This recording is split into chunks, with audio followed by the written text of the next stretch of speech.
d'abord pour remercier l'Agence régionale de la biodiversité qui, en partenariat avec la ville, a permis que le film se réalise et que la soirée s'organise. Et puis, je sais que techniquement, c'est pas si simple d'organiser comme ça une soirée débat. Alors avec une centaine maintenant, l'impression qu'on a dépassé les 100 et avec 250 inscrits. Donc, ça fait aussi partie de notre capacité collective. Donc, peut-être quelques mots sur la démarche qui a conduit à ce soir. Lors des élections municipales de 2014 plutôt, on a mis dans notre programme le concept de ville comestible. J'étais pas maire à l'époque, c'était Daniel Breuillet qui est là ce soir, qui interviendra sans doute tout à l'heure, qui était maire et qui a confié à Simon Burkovic, qui est aussi là ce soir, la charge de transformer un concept, même si derrière le concept on voit bien ce qu'il pouvait y avoir, en une réalité. Pour ma part, j'étais enthousiaste sur le concept et j'étais un tout petit peu interrogatif sur la capacité de notre ville à transformer les choses et à mettre en œuvre tout ce qu'on pouvait imaginer derrière ce concept. Je ne porte pas de jugement, vous ferez vous-même votre jugement pour ceux qui découvrent. Je pense que le challenge, qui était un challenge pas facile, a été réussi.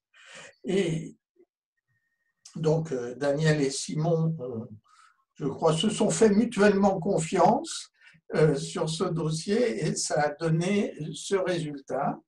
Ce résultat, il n'a été possible que par grâce à deux acteurs, à deux catégories d'acteurs. La première catégorie, c'est les personnels de la ville et en particulier, bien sûr, l'équipe des parcs et jardins, nos jardiniers. Je vois que notre responsable du parc et jardin, Sébastien Villefray, est là ce soir. Et ils ont, je pense, comme tout technicien d'une collectivité, ils ont dû intégrer de nouveaux concepts. Et je crois qu'ils s'en sont bien imprégnés, prenant le temps nécessaire pour réfléchir. Et c'est grâce à leur engagement qu'on a pu avancer. Et puis, un petit mot particulier pour Manon Bellec, qui était notre chargée de mission sur ce dossier, qui a, au cours de ces années, porté avec Simon ce dossier sans jamais faiblir, j'oserais dire sans jamais me lire, même si des fois il y a des moments un tout petit peu compliqués pour arriver à franchir des obstacles. Et puis le deuxième acteur, deuxième groupe d'acteurs, c'était des citoyennes et des citoyens engagés, volontaires, peut-être un peu pionniers, qui ont permis, pionniers, ça donne l'impression de ne pas être nombreux, ils étaient quand même assez nombreux, qui ont permis que ça... Voilà, on ne travaille pas en vase clos, et non seulement on ne travaille pas en vase clos, mais ils ont été co-acteurs et co-constructeurs de cette démarche. Je parle d'Arcueillès et d'Arcueillais, même s'il y a eu un nombre non négligeable d'extérieurs à la ville qui sont aussi associés à cette démarche. Donc, en conclusion de l'introduction, je voudrais dire trois choses. Je crois que cette démarche a été moteur au-delà même de ce concept de ville comestible. Ça nous a amené à penser autrement le rapport à la nature en ville, le rapport entre les citoyens et les élus, le rapport entre les habitants et les techniciens d'une ville, et je crois que ça nous a appris beaucoup de choses. La deuxième chose, c'est que naturellement, nous n'avons pas la prétention de penser que tout est parfait et qu'on n'a pas fait d'erreur, donc sans doute on aurait pu faire mieux, sans doute on a un certain nombre de choses qui n'ont pas été parfaites, mais je crois qu'en tout cas, on a appris des choses et là on a aussi volonté, et peut-être ce soir, le débat nous montrera aussi des choses qu'on aurait pu faire mieux, en tout cas on a la volonté de non pas de servir d'exemple, mais de service d'expérience au service d'autres expériences qui pourront se développer. Et puis la troisième chose que je voulais dire, qui est peut-être le plus important, c'est que c'est une première étape. C'est une première étape parce que nous sommes à un palier. Et ce qui est important, je crois, c'est que d'abord, on puisse pérenniser une démarche, parce que je l'ai dit tout à l'heure, une démarche, il se fait aussi avec des citoyennes et des citoyens, dont certains se sont engagés, et certaines sont là ce soir, se sont engagés et qui ont donc, qui continuent à s'engager, mais il faut pérenniser et il faut élargir, ça c'est la première chose. Et puis, je crois aussi la volonté d'aller plus loin dans beaucoup de dimensions, et je crois que le monde actuel nous montre que notre rapport à la nature, nous devons le penser différemment, nous devons être plus respectueux de cette nature, nous devons plus apprendre d'elle, plus savoir aussi utiliser en la respectant ces apports qu'elles peuvent nous faire.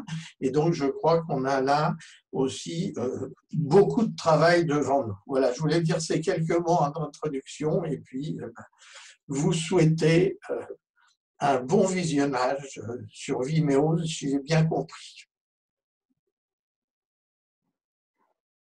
Alors, bonsoir à toutes et à tous. Pour ceux qui n'étaient pas là au tout début, je suis Lucille de Wulf, naturaliste et écologue à l'Agence régionale de la biodiversité. Je vous remercie d'être présents ce soir autour de cette démarche, autour de ce film réalisé par Violeta Ramirez et de cette démarche de vie comestible réalisée par la ville d'Arcueil. Je me permets en même temps de couper les micros. N'hésitez pas à couper vos micros quand vous vous connectez pour qu'on n'ait pas de bruit supplémentaire. Étant donné que c'est le premier événement auquel on participe, j'en profite aussi, premier événement de l'année, j'en profite aussi pour vous souhaiter une très bonne année et mes meilleurs vœux. Alors évidemment, on aurait aimé organiser cette soirée en présentiel, d'autant plus que ce film le mérite, tout comme cette démarche.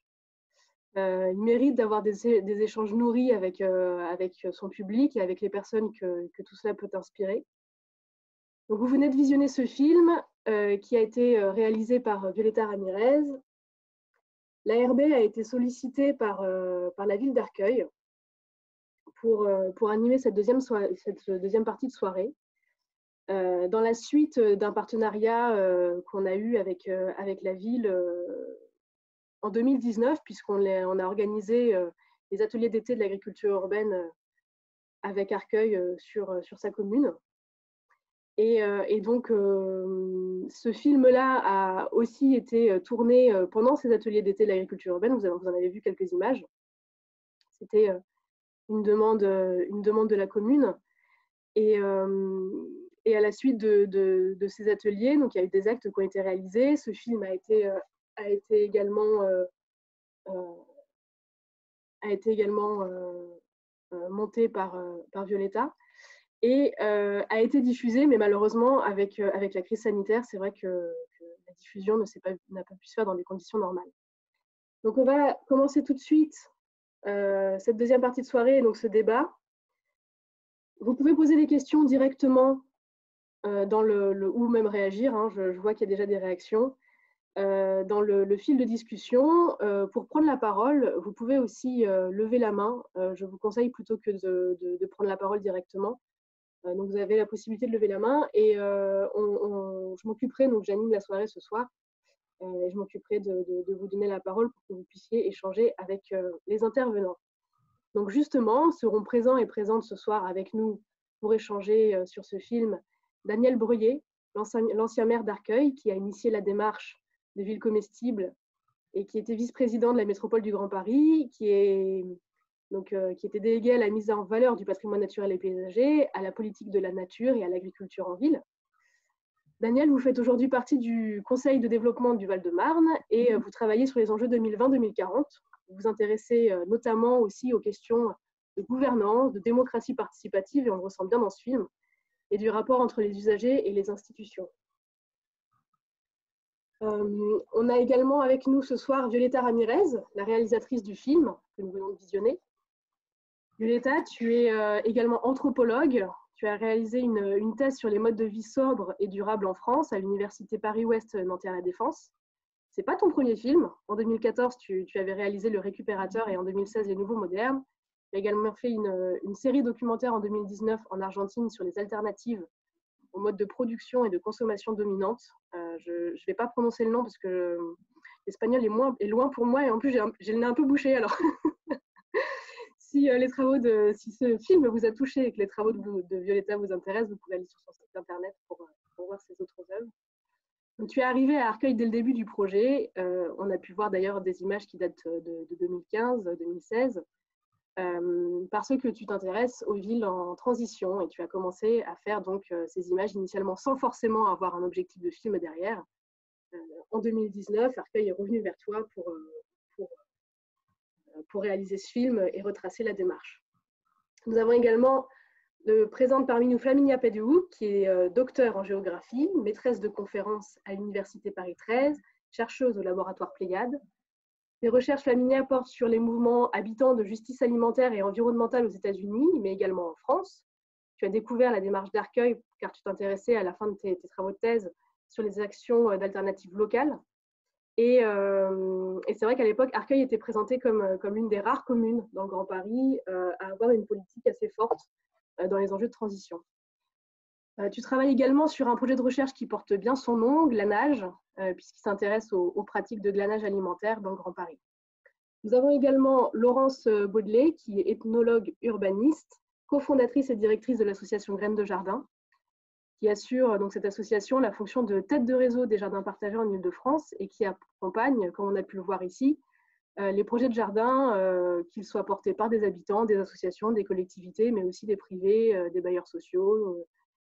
Tu as été sollicité dans le cadre de ce projet donc pour la construction d'une politique publique, pour travailler sur des processus de concertation entre la ville et les citoyens, mais également au sein même des différents services de la ville. Et tu as accompagné le projet pendant donc un an et demi. Actuellement, tu travailles sur un sujet très actuel puisque tu t'intéresses sur les liens entre la crise sanitaire et la précarité alimentaire et sur le rôle que les jardins collectifs ont en cette période de crise. Antoine Lagneau, tu es enseignant à la FAS Paris, chercheur associé au Centre Georges Chevrier, Société et Sensibilité à l'Université de Bourgogne. Mais on te connaît aussi très bien en Île-de-France puisque tu as travaillé comme chargé d'études agriculture urbaine pendant 10 ans au Centre Nature Paris et qui est devenu ensuite l'Agence régionale de la biodiversité. Donc, on est anciens collègues.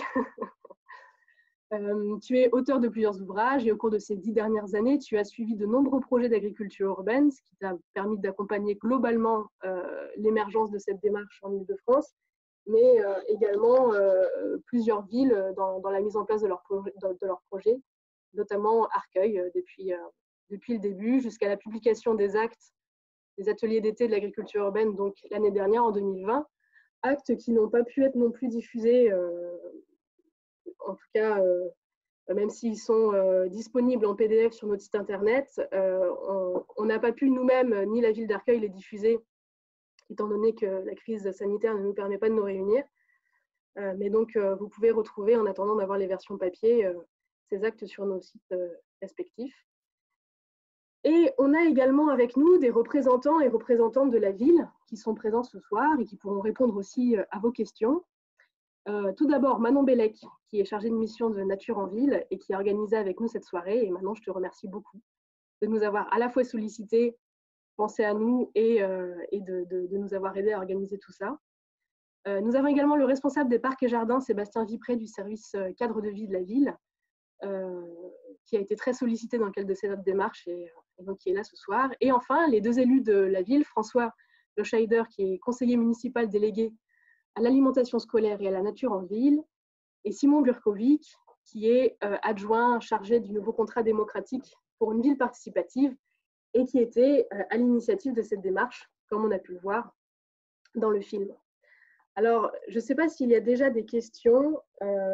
En tout cas, il y a des réactions sur le film et la sensibilité qui se dégage de ce film. Moi, pour démarrer, chez moi, ce projet, il met en évidence plusieurs éléments qui sont très importants.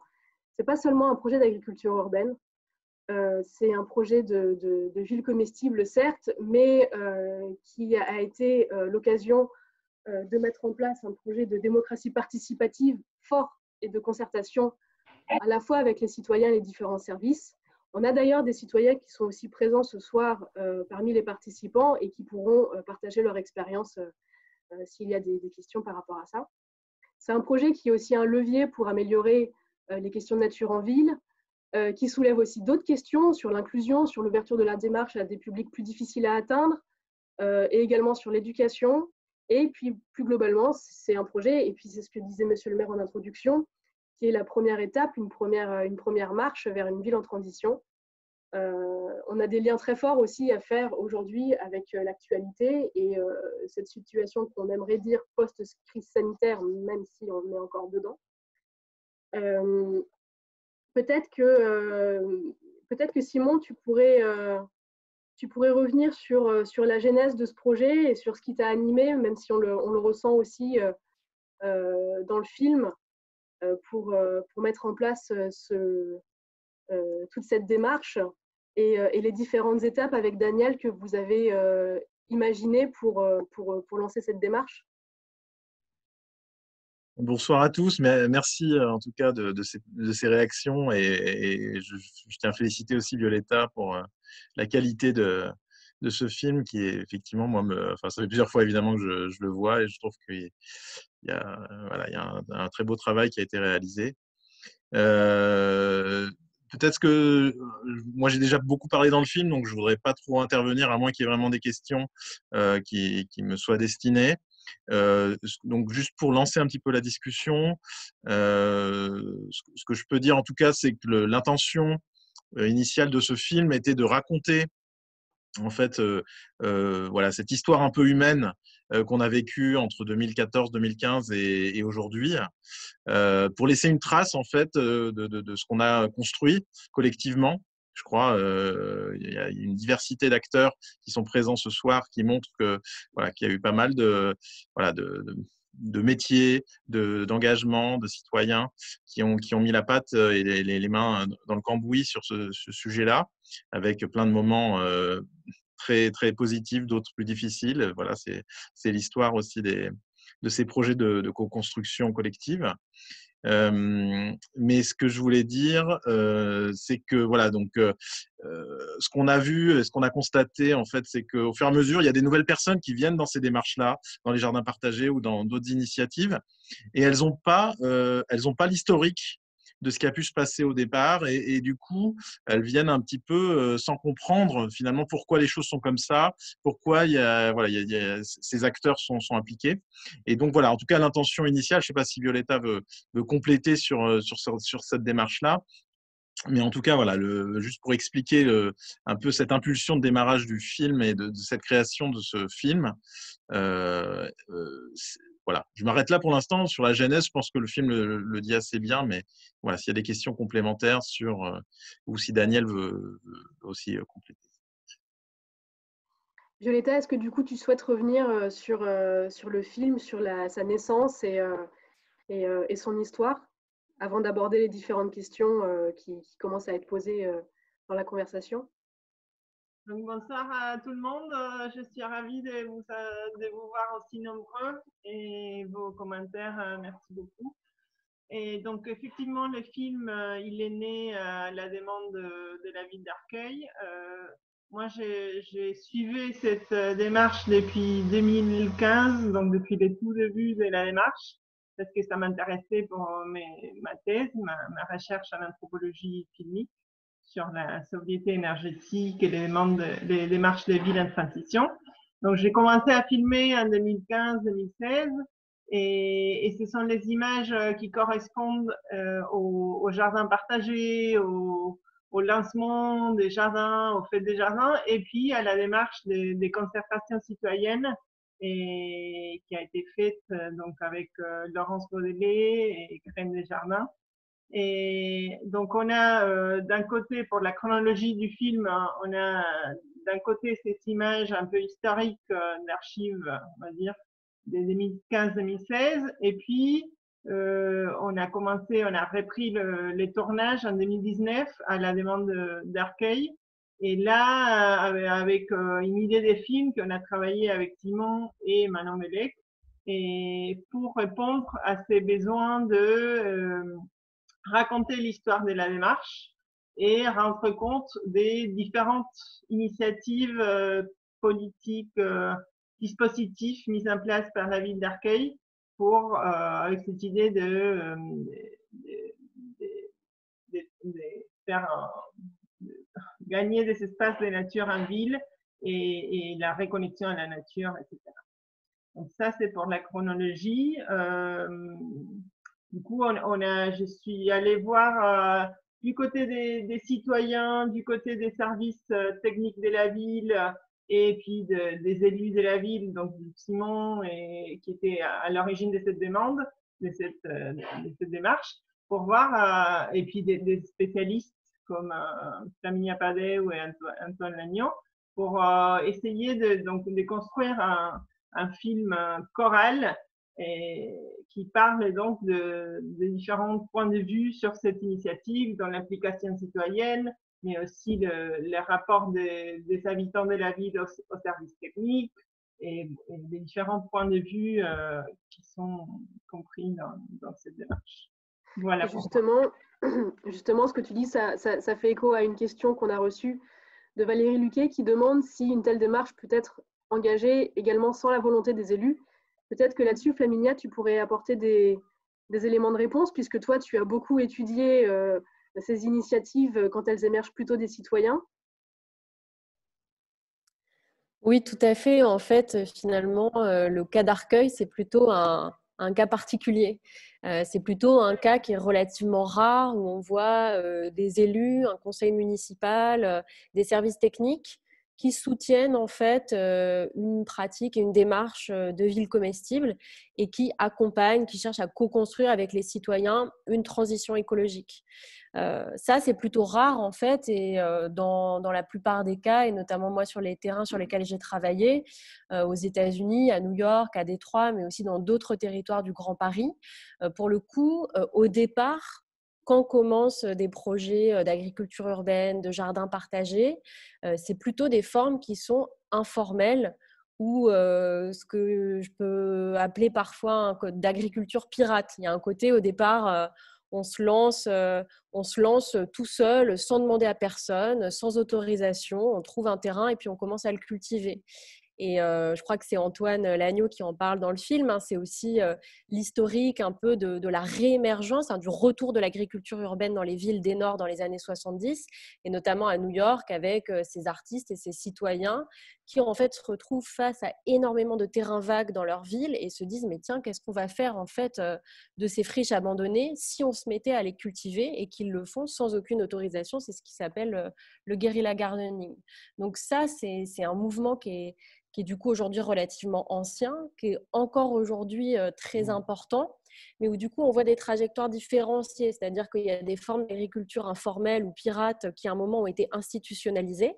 C'est le cas par exemple à New York, où dans les années 90, il y a eu des luttes, des batailles juridiques extrêmement importantes qui ont fini à aboutir par des partenariats avec la municipalité, qui du coup protègent les jardins, où il y a des démarches de chartes, voilà, qui ressemble un peu à la charte main verte, par exemple, qu'on connaît à Paris. Et puis, il y a des trajectoires où il y a plutôt une diversification. Il y a des formes aujourd'hui d'agriculture urbaine qui sont institutionnalisées, reconnues, avec des partenariats. Et puis, il y a des formes qui continuent d'être informelles.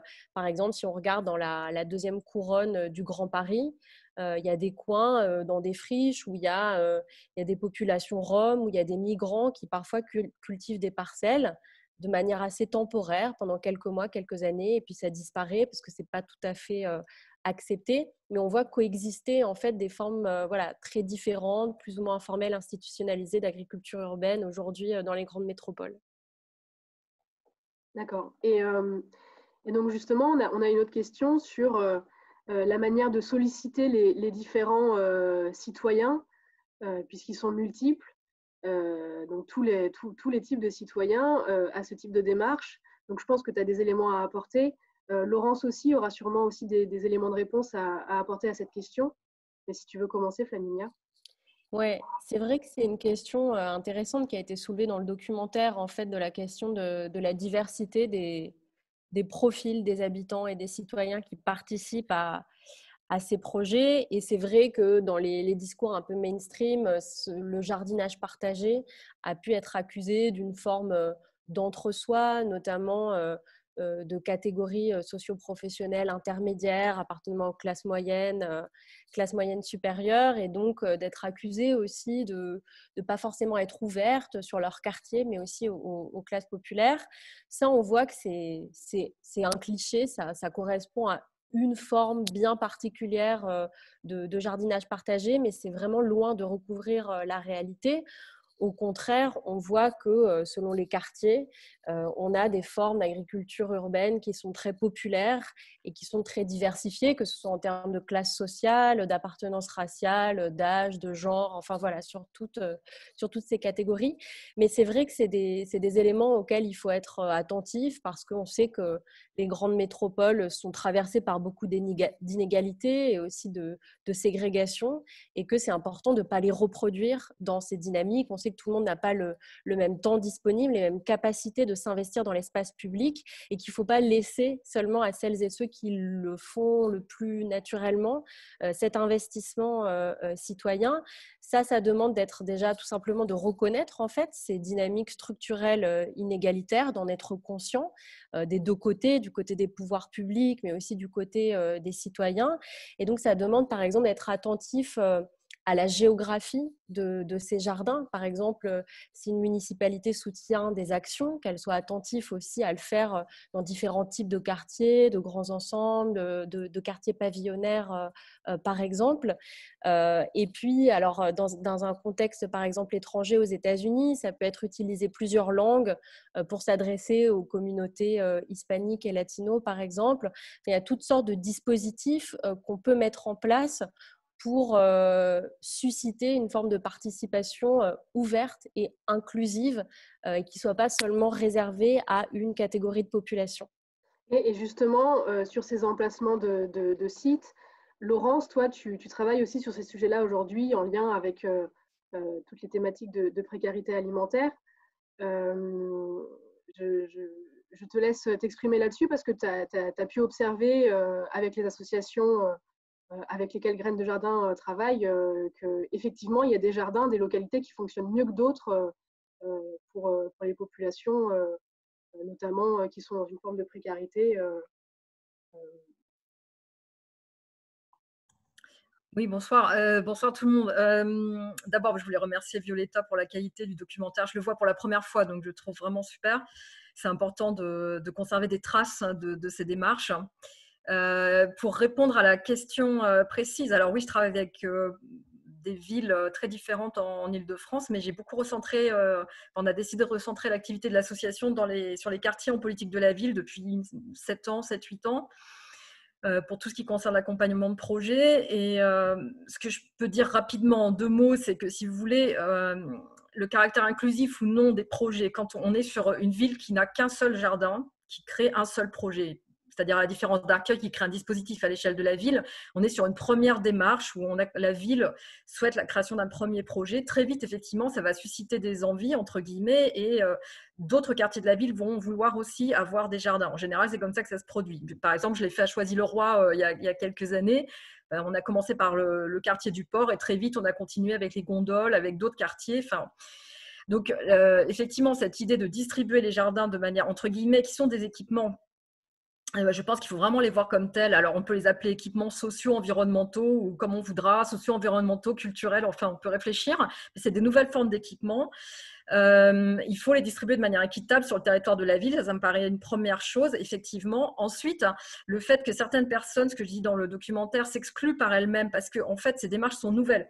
Je vous donne juste un exemple. J'ai reçu il y a quelques années une délégation chinoise à la demande de la Chambre de commerce franco-chinoise. Ils m'ont écouté très sagement. Ils m'avaient offert un très joli cadeau, etc. Ils m'ont dit à la fin de la rencontre, merci beaucoup, mais chez nous, les associations, ça n'existe pas. Voilà, ils m'ont expliqué très simplement qu'en Chine, tout est contrôlé par le parti unique et que si vous n'avez pas l'aval du parti, c'est même pas la peine de réfléchir à une démarche citoyenne. Donc, si vous voulez, on a quand même, on accueille sur le territoire francilien des gens qui viennent de contextes politiques très différents du nôtre. Donc, cette idée que vous avez en tant que citoyen l'autorisation de vous emparer plus ou moins d'un espace public, de pouvoir initier des choses, etc., ben, c'est pas évident. Et même pour des gens qui ont grandi en France, c'est quand même, on est dans un pays qui est très administré, où on a un pouvoir public quand même qui gère énormément de choses. Et donc, cette idée qu'il y a une place pour l'initiative citoyenne, si vous voulez, c'est quand même une chose qui reste relativement nouvelle d'une certaine manière. Donc, cette démarche participative, citoyenne, cette démocratie-là, elle est en cours d'invention, elle est en cours de mise en œuvre d'une certaine façon.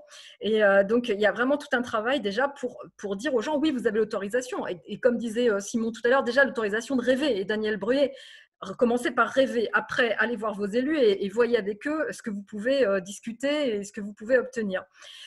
Ensuite, il y a un autre point, c'est la langue. Alors ça, c'est évident. Je travaille beaucoup avec des gens dont le français n'est pas la langue maternelle. Et il y a une troisième difficulté qui est l'écriture. On est dans un pays très écrit. Et donc, tout ce qui est convention, charte, etc., il faut réfléchir aussi à des personnes qui n'ont pas accès à nos écrits. Donc, je travaille beaucoup avec les petits-enfants, par exemple, qui traduisent beaucoup pour moi dans les réunions. À leur grand-mère, berbère pour beaucoup, qui sont francophones mais qui ne sont pas lettrés.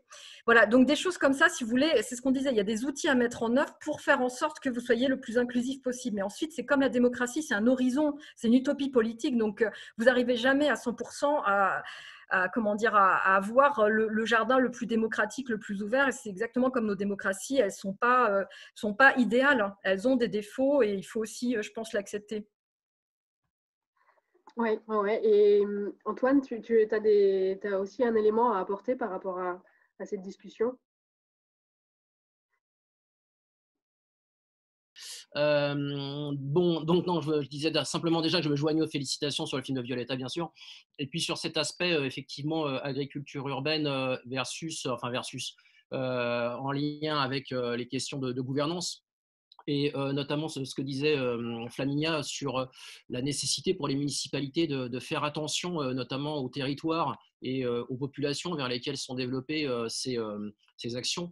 Moi, pour lancer peut-être un peu le débat et pas forcément être dans un état d'esprit totalement, je dirais, enthousiaste sur l'agriculture urbaine, je dirais qu'on est un peu à la croisée des chemins aujourd'hui. Et ce que fait Arcueil est extrêmement intéressant parce qu'en fait, ils sont constants dans ce qu'ils produisent depuis 2013-2014. Bon, ça ne m'étonne pas vu celles et ceux qui sont donc aux manettes à Arcueil, mais ils sont constants sur les objectifs initiaux qui étaient une agriculture urbaine tournée vers le social, tournée vers les habitants, et effectivement où l'horizontalité a été au cœur du projet. C'est vraiment, ça transparaît d'ailleurs dans le film de Violetta, c'est dit à plusieurs reprises par les différents intervenants, et je pense que ça fait partie des valeurs intrinsèques de l'agriculture urbaine.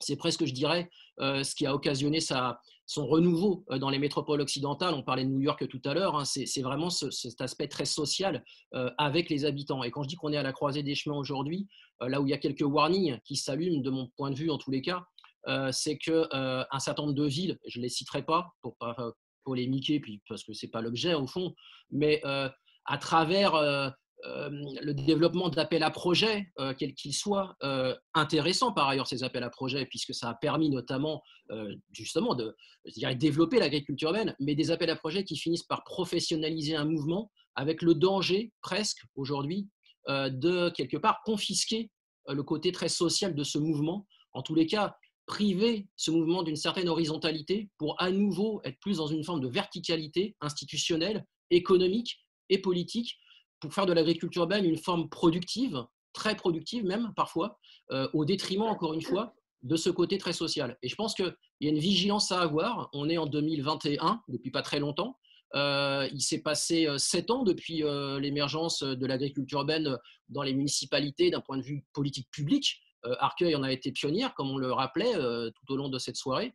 Et en 7 ans, on a vu les choses changer, encore une fois, dans les villes, dans les métropoles essentiellement. Et il faut faire, je crois, voilà, il faut ne pas faire de l'agriculture urbaine ce qui a pu se passer avec d'autres mouvements et assister au fond à une forme de, pas de confiscation, le mot est peut-être un peu fort, mais en tous les cas, ouais, une privation pour les habitants de ce qui aurait pu être un vrai outil démocratique et de gouvernance nouvelle pour les mondes urbains. Certes, après, la ville, elle est aussi façonnée par les entreprises privées. La différence d'Arcueil peut-être avec d'autres collectivités, et là je vais faire une référence à la discussion que j'avais eue avec Daniel Breuiller, c'est qu'il y a une volonté politique forte initialement pour mettre en place ce projet.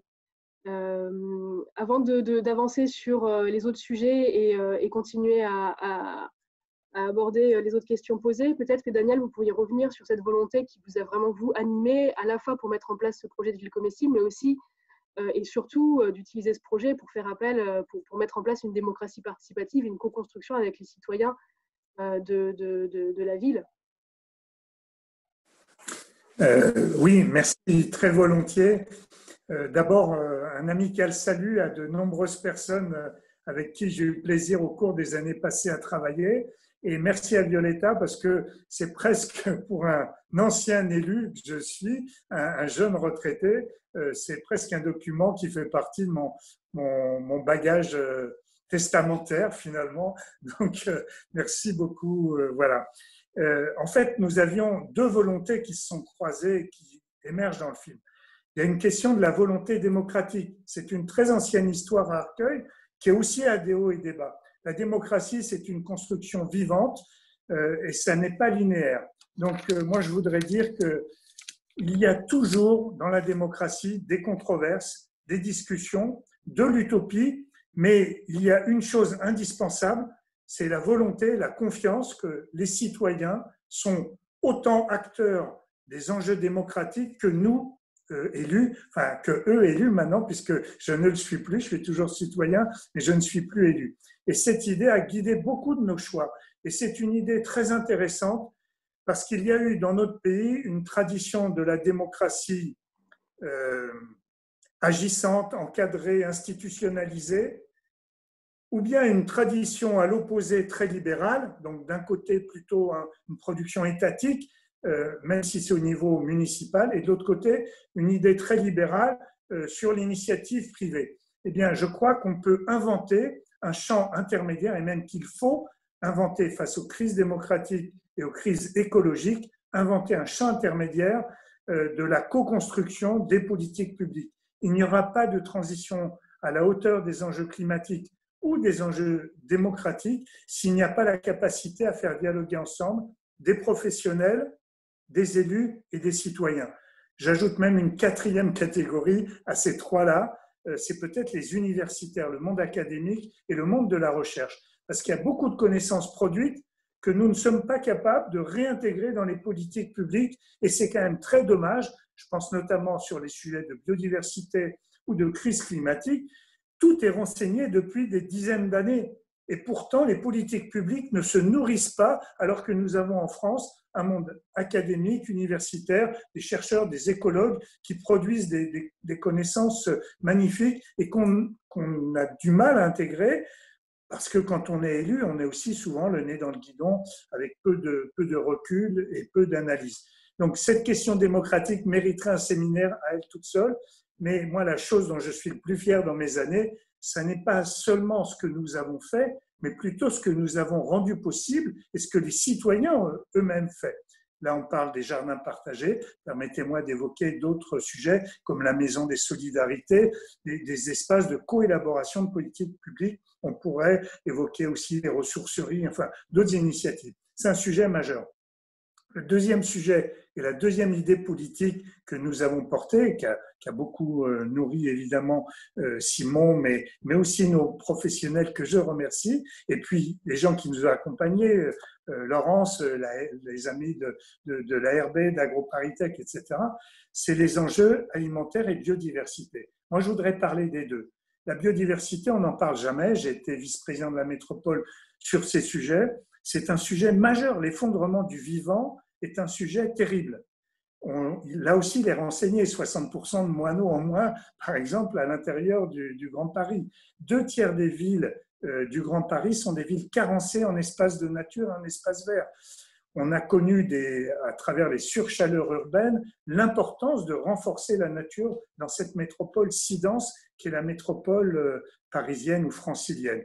Donc, ces sujets, biodiversité, nature en ville, rejoignent les sujets de l'alimentation, le sujet particulier de l'alimentation. Et au fond, ce projet de ville comestible, c'était une façon à la fois de développer tout ce qui a été dit bien plus savamment et bien plus aisément que moi par les intervenants précédents sur le lien alimentation, enjeu social, enjeu de transition écologique, mais aussi la préservation des friches, l'endroit où s'installe le premier jardin. Nous avons un projet de construction. À l'origine, c'est un carrefour. Tous les urbanismes disent que les angles, c'est très important. Donc, j'ai un projet de construction d'un bâti à cet endroit-là. Et au fond, c'est un peu sur cette demande citoyenne, je dirais même cette insistance citoyenne, aussi relayée par des volontés politiques d'élus, de collègues élus, qu'on renonce à un projet de construction, parce que peut-être que dans la ville en transition, c'était plus important d'avoir un jardin que d'avoir un bâti. Et je donne un amical salut aux gens de la Île-et-Rose, parce que je suis consterné de voir, je m'excuse mais franchement, je suis consterné de voir abattre tous les arbres qui ont été abattus à l'Aï à proximité de la roseraie. Mais donc, voilà, ces enjeux de nature doivent être intégrés. On ne peut plus penser la métropole demain comme on l'a pensé hier. J'ai écrit un texte qui disait « La métropole demain sera verte ou invivable.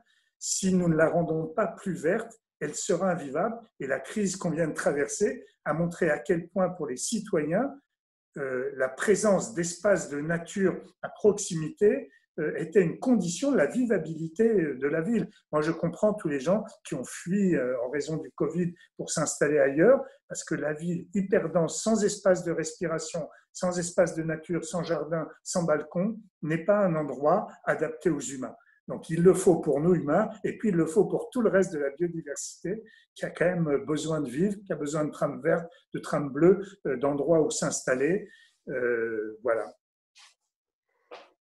Oui, c'est vrai que la question de nature en ville, c'est une question à part entière.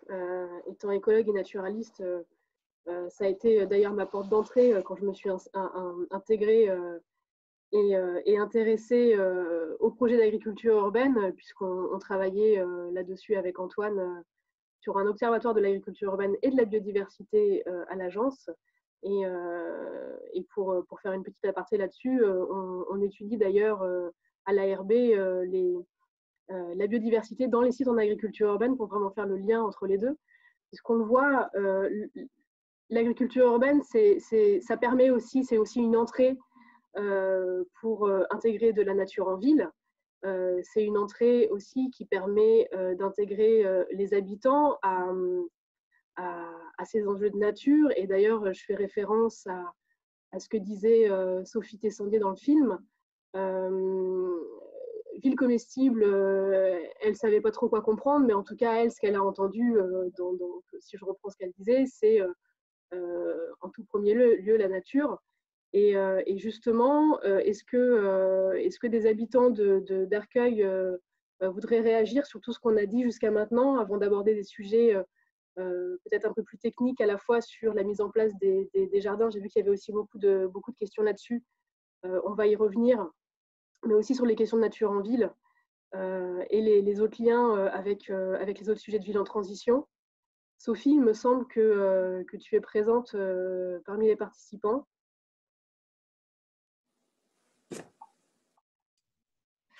Oui, bonjour tout le monde.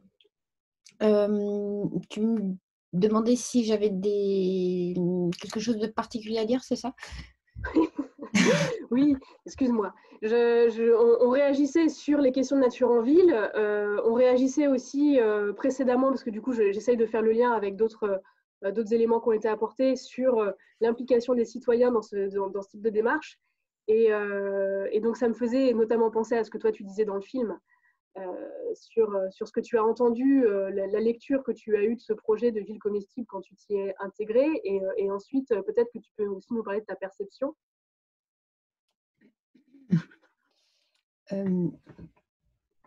Oui, pardon. Bonjour tout le monde. Oui, non, je ne sais pas trop comment réagir là précisément là-dessus. Moi, ce qui m'a guidée, c'était l'envie de participer à la cité, en fait. Hein. Je crois que d'être en contact avec mes concitoyens, mes voisins, voilà, d'être dans cette démarche-là. Avec un attrait, oui, pour la nature en ville, puisque j'avais déjà participé en fait à des jardins au niveau du Palais de Tokyo dans Paris, enfin voilà, quelques années précédemment. Je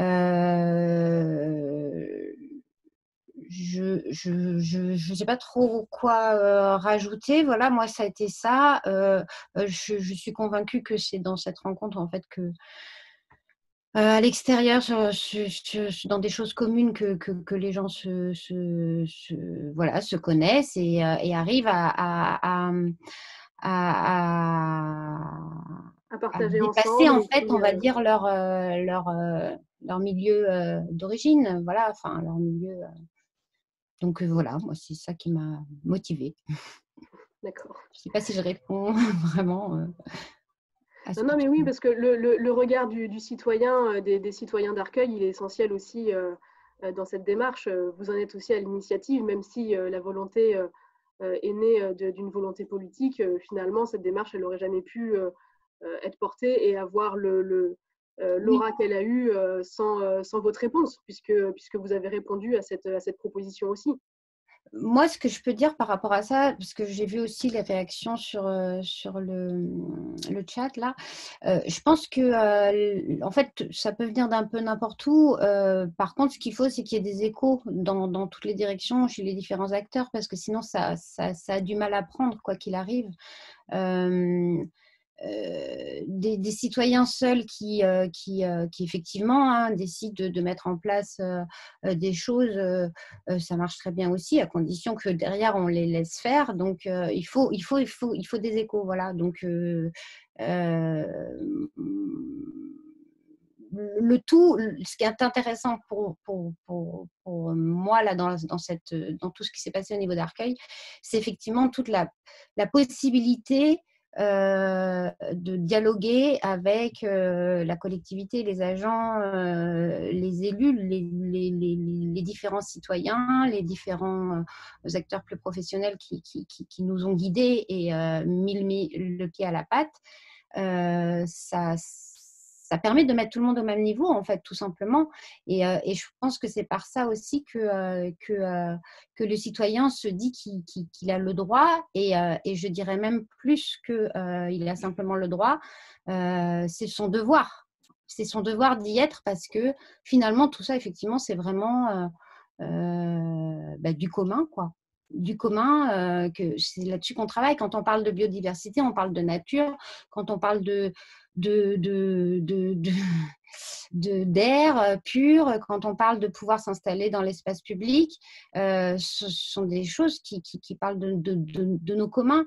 Et donc, il faut absolument, effectivement, quelle que soit l'initiative d'où qu'elle vienne, il faut absolument, à mon avis, proposer ces espaces de dialogue, de possibilités que les uns et les autres puissent arriver à ce qu'on s'y mette tous. Qu'on soit élu, qu'on soit agent, qu'on soit citoyen, on a tous besoin de cette air, de cette biodiversité. Aujourd'hui, c'est une évidence. Ouais.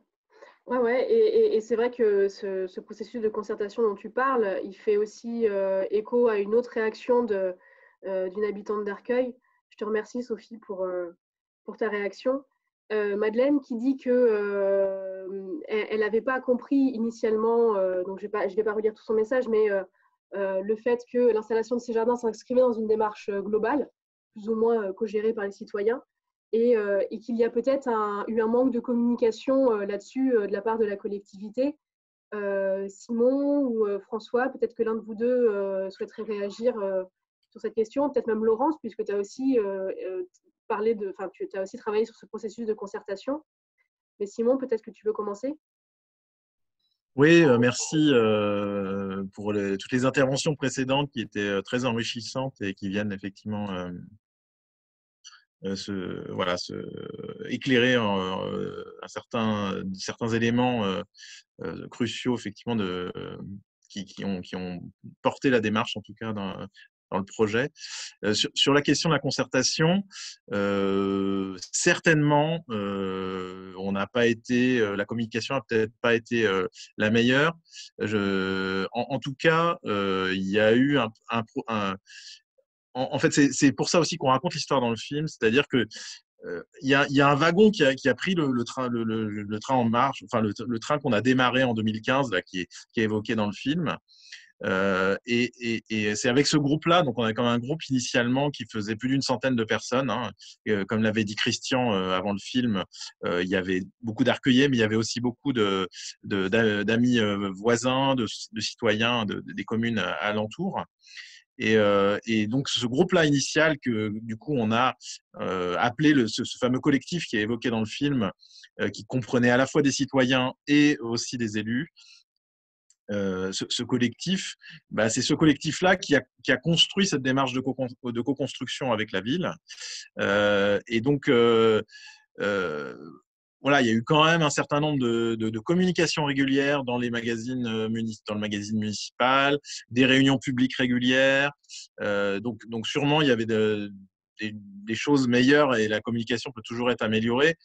Et puis, justement, ce que j'expliquais tout à l'heure, le film, justement, il est là pour raconter des choses qu'on finit par oublier parce que, comme dit Daniel, on est élu, on est la tête dans le guidon, ou alors on est citoyen, on est dans son projet de jardin, etc.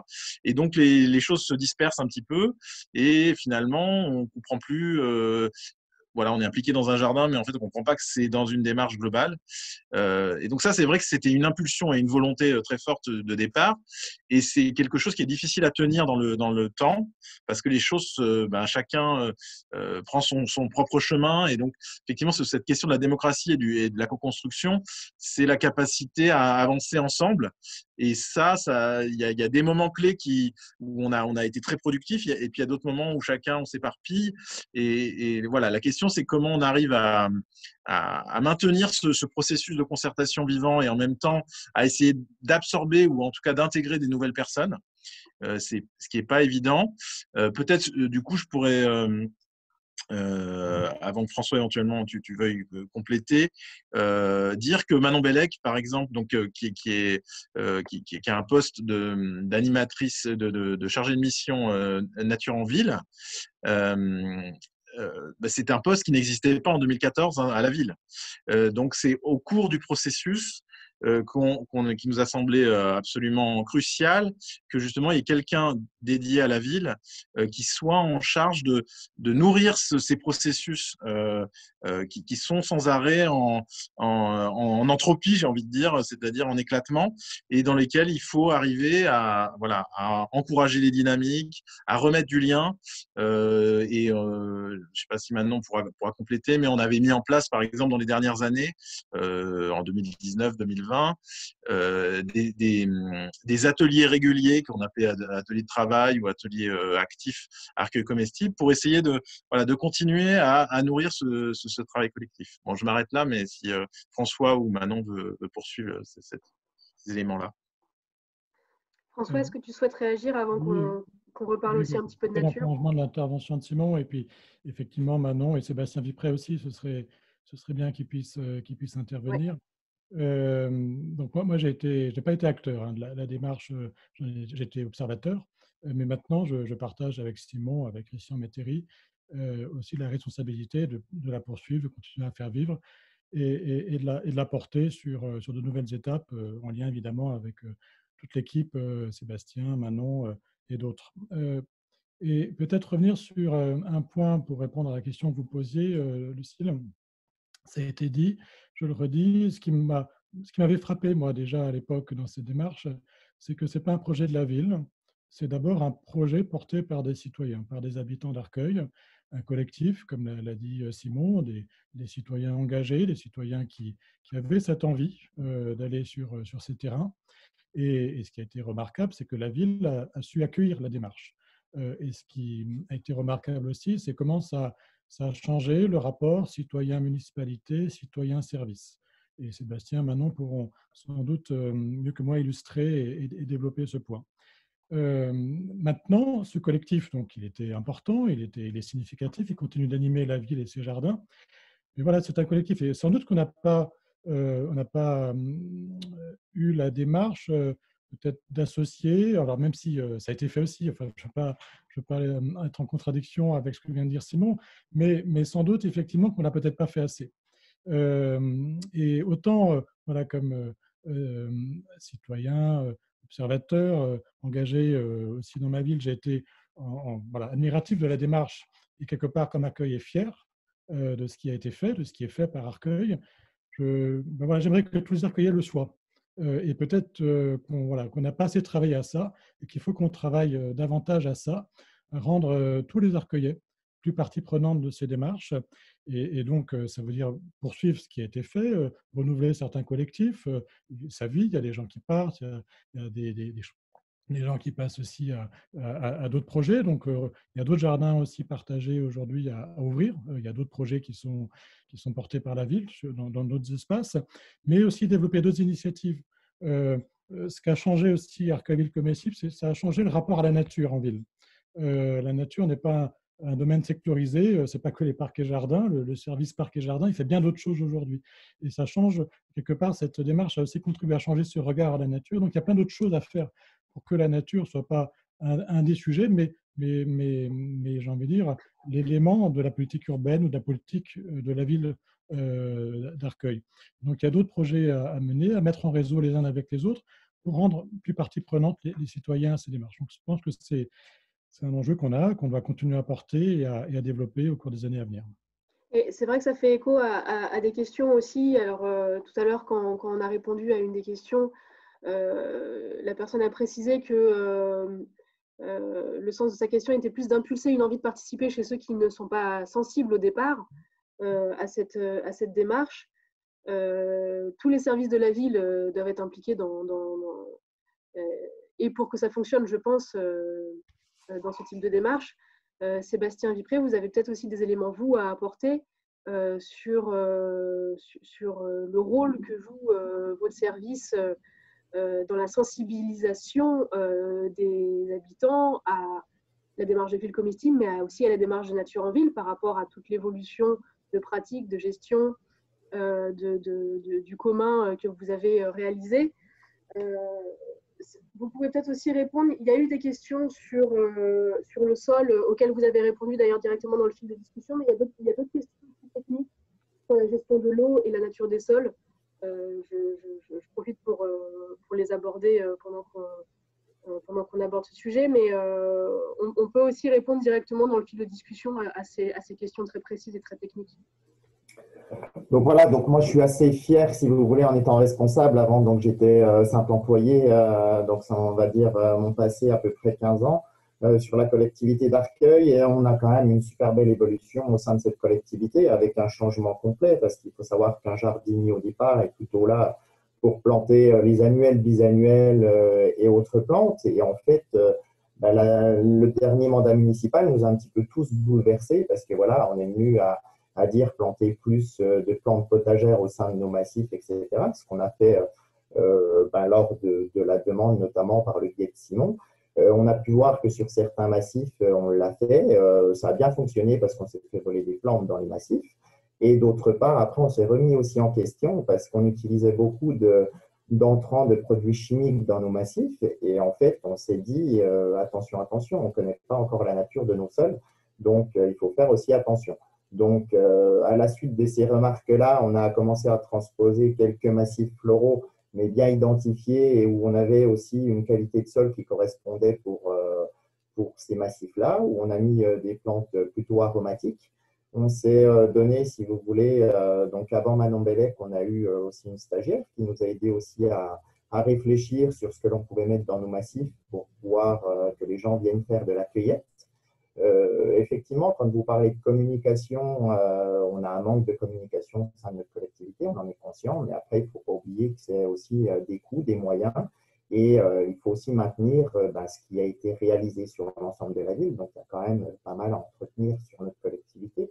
Donc voilà, beaucoup de choses à changer en peu de temps. Et puis aussi, il faut arriver à mener une équipe, parce que c'est un bouleversement complet. C'est aussi mener une équipe qui, des fois, est un petit peu âgée aussi, qui a des pratiques anciennes. Donc voilà, il faut arriver à pouvoir composer avec tout le monde.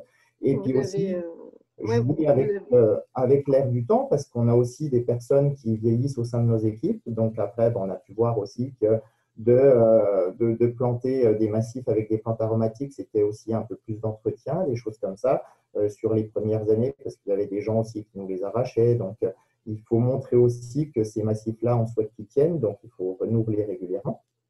Et aussi, on a pu voir, comme on le disait, sur l'éco-pâturage, à un moment donné, notre collectivité, on a arrêté en zéro phyto, parce qu'on va dire que cette fois-ci, on est à peu près sur 7 à 10 ans sur certains lieux où on est en zéro phyto. Et on a eu notre collectivité, à un moment donné, qui a reverdi, parce que pendant 3 ans, on a arrêté de mettre des produits phyto. Donc, quand on rentrait dans notre ville, c'est vrai que notre ville était très emmerdée. Mais voilà, une volonté de notre part aussi, de ce qui a interrogé un petit peu tous les habitants. Donc, très, très riche. Ça nous a permis aussi de réfléchir, mettre des bocagères aussi sur notre collectivité.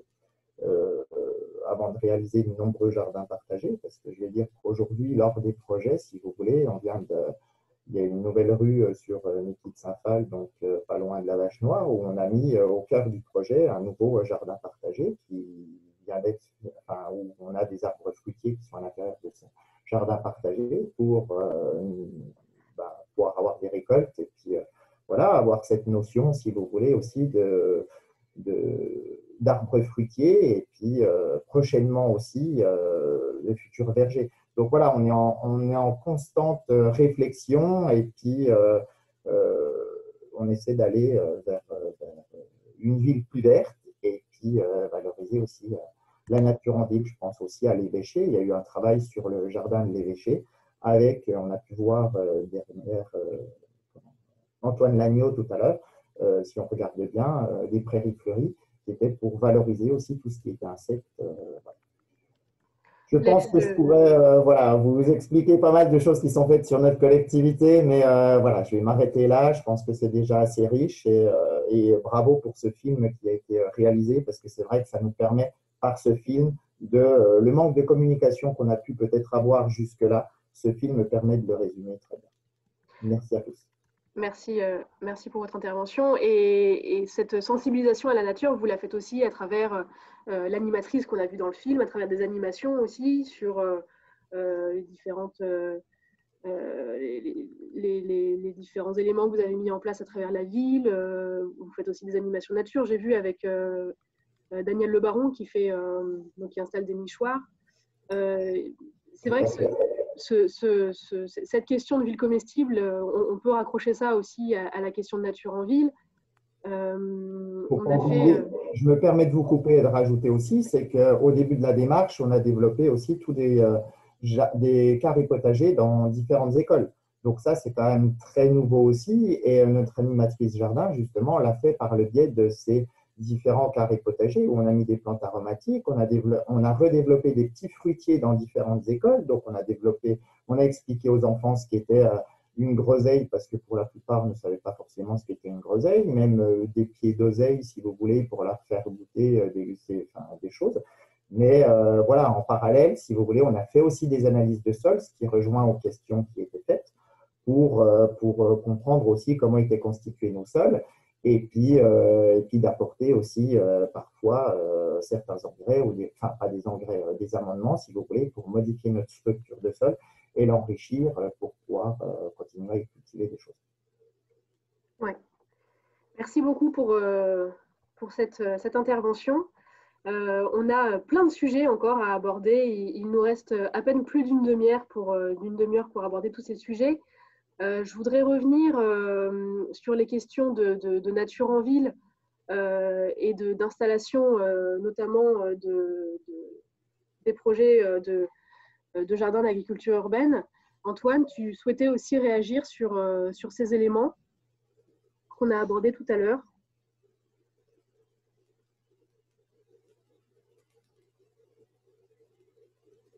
Il y a des problèmes de mulot, comme disait un ancien président de la République.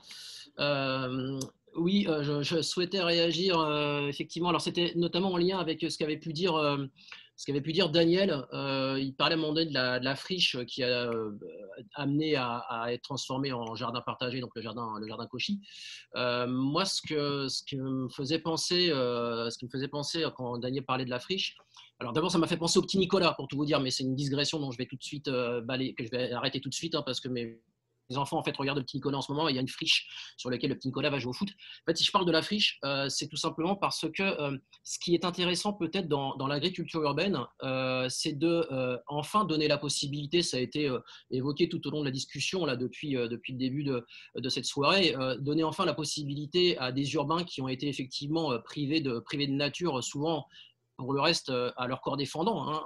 Au fond, on n'a pas demandé, nous, habitants des villes, à ce qu'on nous prive de nature. C'est la ville qui s'est construite et c'est des décisions parfois politiques et urbanistiques discutables au demeurant qui ont pu être prises.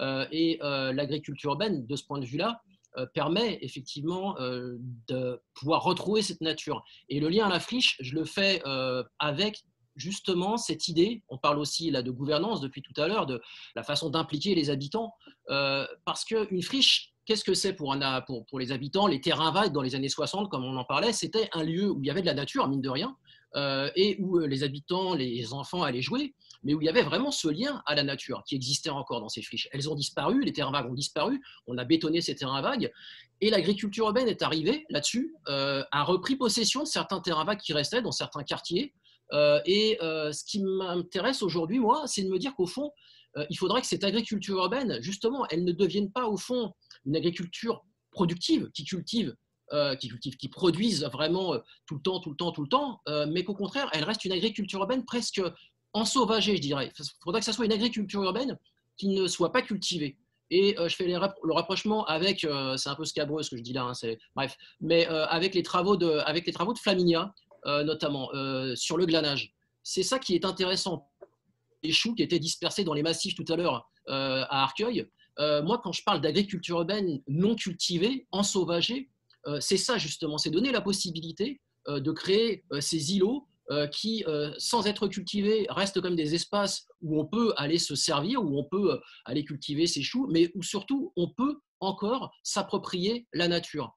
C'est une nature en fait qui est généreuse d'un point de vue de ce qu'elle peut donner, mais qui est aussi généreuse au sens où elle permet aux habitants de pouvoir se réapproprier des terrains sur lesquels ils n'auraient peut-être pas forcément été et qui aujourd'hui, grâce à l'agriculture urbaine, deviennent à nouveau, ça a été dit par Sophie, je crois, d'Arcueil tout à l'heure, deviennent à nouveau des communs urbains. Et ça, c'est vraiment intéressant. C'est ce qui, de mon point de vue, permet à l'agriculture urbaine d'introduire une nouvelle vision de la ville, un nouveau paradigme urbain, notamment quand on parle de nature en ville. Merci Antoine pour ta réaction. Je vais revenir sur le processus de concertation. Il y a vraiment beaucoup de sujets qu'on souhaiterait et que les intervenants souhaiteraient aussi encore aborder. J'essaye en même temps aussi de répondre aux questions qui sont posées. On a encore des questions sur le processus de concertation, sur la manière dont les jardins sont construits avec les habitants. Quel est le rôle du film et de l'image dans les processus de concertation et de participation? Peut-être que là-dessus, Violetta, tu pourrais apporter ton regard d'anthropologue. On a aussi une autre question plus technique sur la manière dont la ville trouve les acteurs pour l'ensemble des jardins partagés. Est-ce qu'ils sont créés suite à des demandes d'habitants ou est-ce que c'est la ville qui porte ces projets pour trouver des acteurs dans un second temps? Peut-être que ça s'est fait d'ailleurs différemment au cours du temps sur cette question-là. Mais juste d'abord, donc je voudrais revenir, peut-être que Violetta, tu peux parler du rôle du film dans ces processus.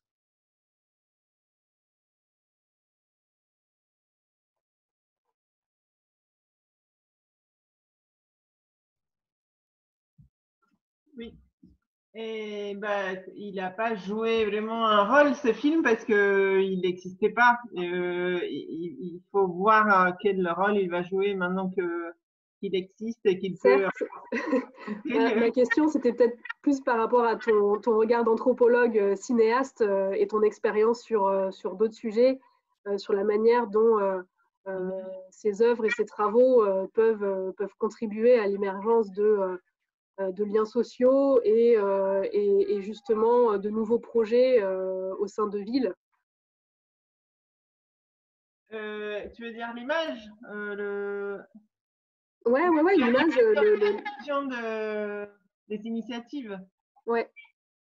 Et oui, je attends de voir en particulier sur Arcueil quel effet ça peut avoir. On connaît tous les pouvoirs de l'image et de la restitution par l'image des échanges pour la puissance que ça peut avoir pour donner envie, donner à voir et faire émerger des nouvelles initiatives. Ouais, et c'est sûr que ce film a son public encore à rencontrer. On le voit ce soir, on a eu plus d'une centaine de participants tout au cours de la soirée. On avait 236 inscrits. On a prévu aussi, d'ailleurs, j'en profite aussi pour le dire, une fois que la situation sanitaire sera un peu plus apaisée, de faire une diffusion de ce film dans le cadre des conférences grand public qu'on organise. Donc, la date n'est pas encore fixée, mais on espère la faire dans l'année. On en a parlé avec la ville d'Arcueil et avec Violetta pour justement organiser cette fois une diffusion du film en présentiel. Donc ça, on y reviendra en temps. Peut-être que du coup, Simon, tu pourrais revenir sur la manière dont les acteurs se rencontrent pour monter ce genre de projet. Et je voudrais aussi entendre Laurence là-dessus, encore une fois, sur les questions de gouvernance et de processus de concertation. Et étant donné qu'il est déjà 21h, Laurence, je te propose aussi d'embrayer directement sur les travaux que tu mènes en ce moment, après avoir répondu à cette question, sur les questions de précarité alimentaire et de la manière dont les jardins collectifs jouent un rôle dans la crise actuelle. Ça nous fait un peu sauter du coq à l'âne, mais étant donné que le temps passe et que j'ai envie qu'on aborde tous les sujets et qu'il y a aussi des choses à dire par rapport à ça, je te laisserai embrayer directement là-dessus après. Alors du coup, avant de laisser Laurence compléter, pour dire effectivement que la genèse un peu des différents jardins partagés, mais plus généralement des jardins et des initiatives sur la ville a eu des causalités et des processus différents. Ça m'amène d'une part à dire globalement, ça n'a peut-être pas été cité textuellement, mais qu'une des richesses, je pense, qu'il y a eu et qu'il y a encore sur Arcueil, c'est cette diversité de projets.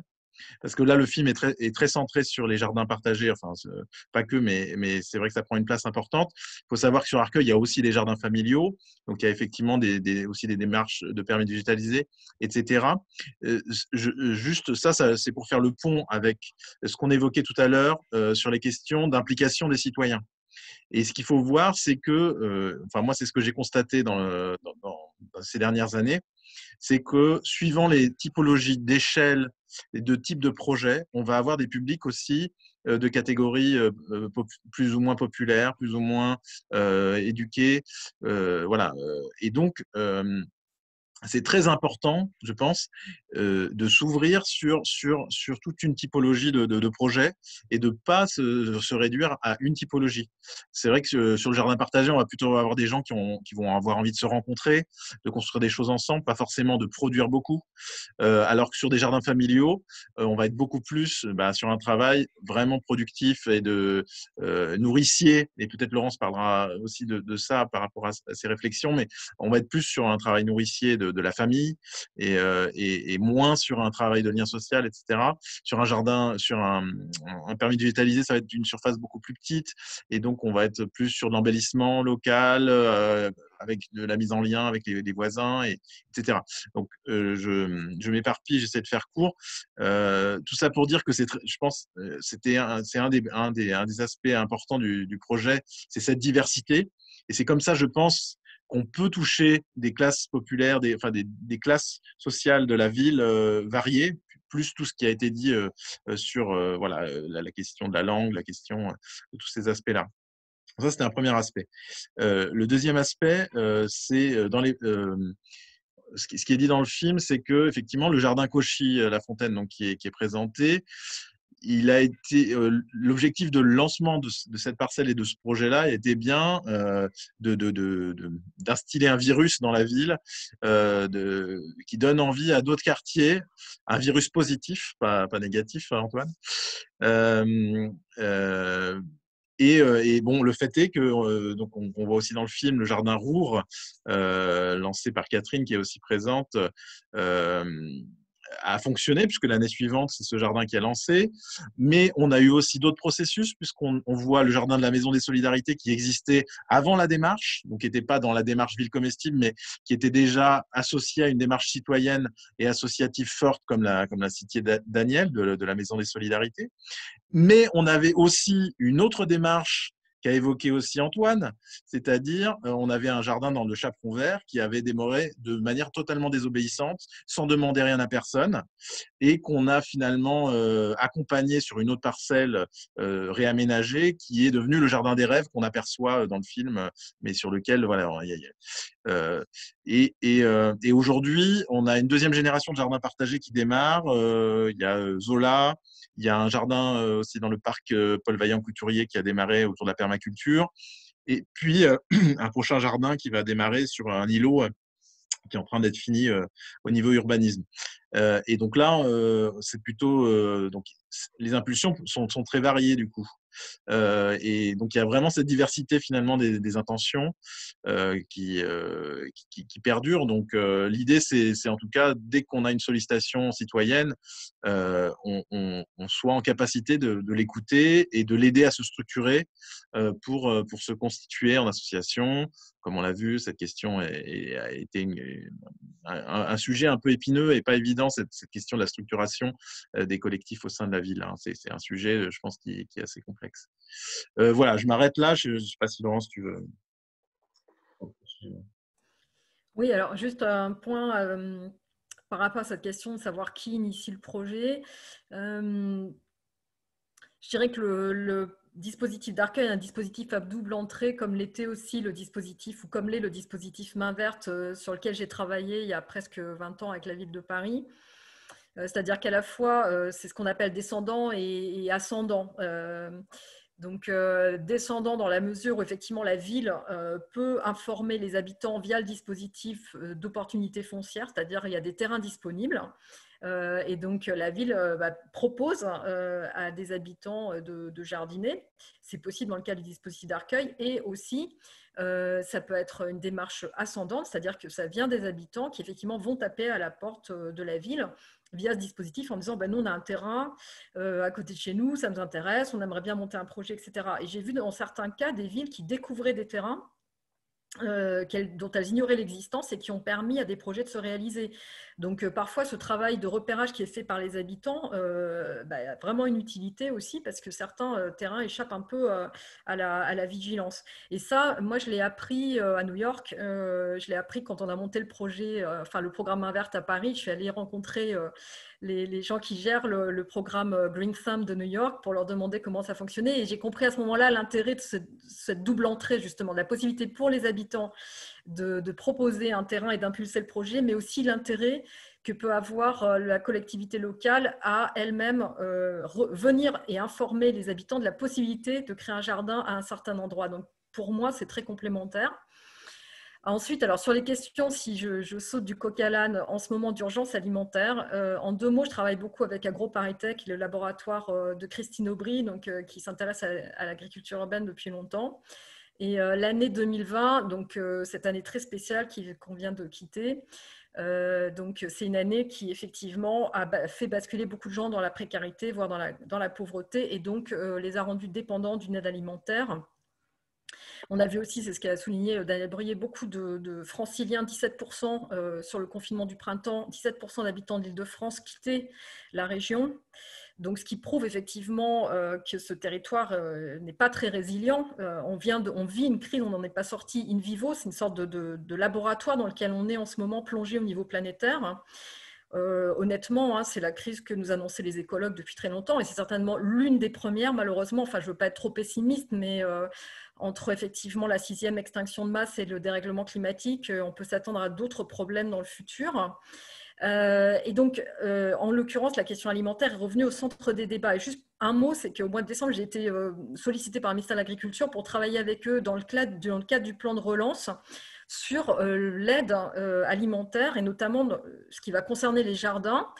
Et l'État met 30 millions d'euros sur les jardins associatifs en 2021 dans le cadre du plan de relance national, 100 millions d'euros sur l'aide alimentaire. C'est, en tout cas, pour ce qui concerne les jardins, moi, je n'ai jamais vu de plan d'investissement à cette échelle. Donc, les préfets vont lancer normalement les appels à projets là, à partir de janvier. Ça sera géré au niveau départemental.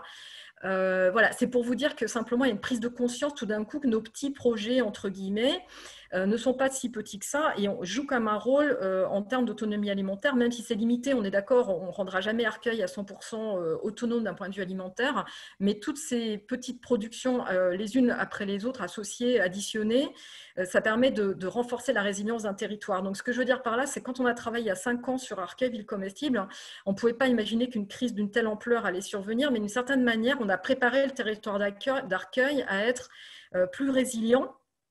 Et peut-être que pour vous qui habitez Arcueil, vous avez pu rester pour certains à Arcueil, vous avez choisi peut-être de rester à Arcueil cette année parce que justement il y a ces jardins. Alors peut-être que c'est faux ce que je raconte, mais peut-être que ce n'est pas complètement faux quand j'entends les témoignages, j'entendais Sophie tout à l'heure, de personnes qui ont participé à cette démarche et qui sont toujours impliquées.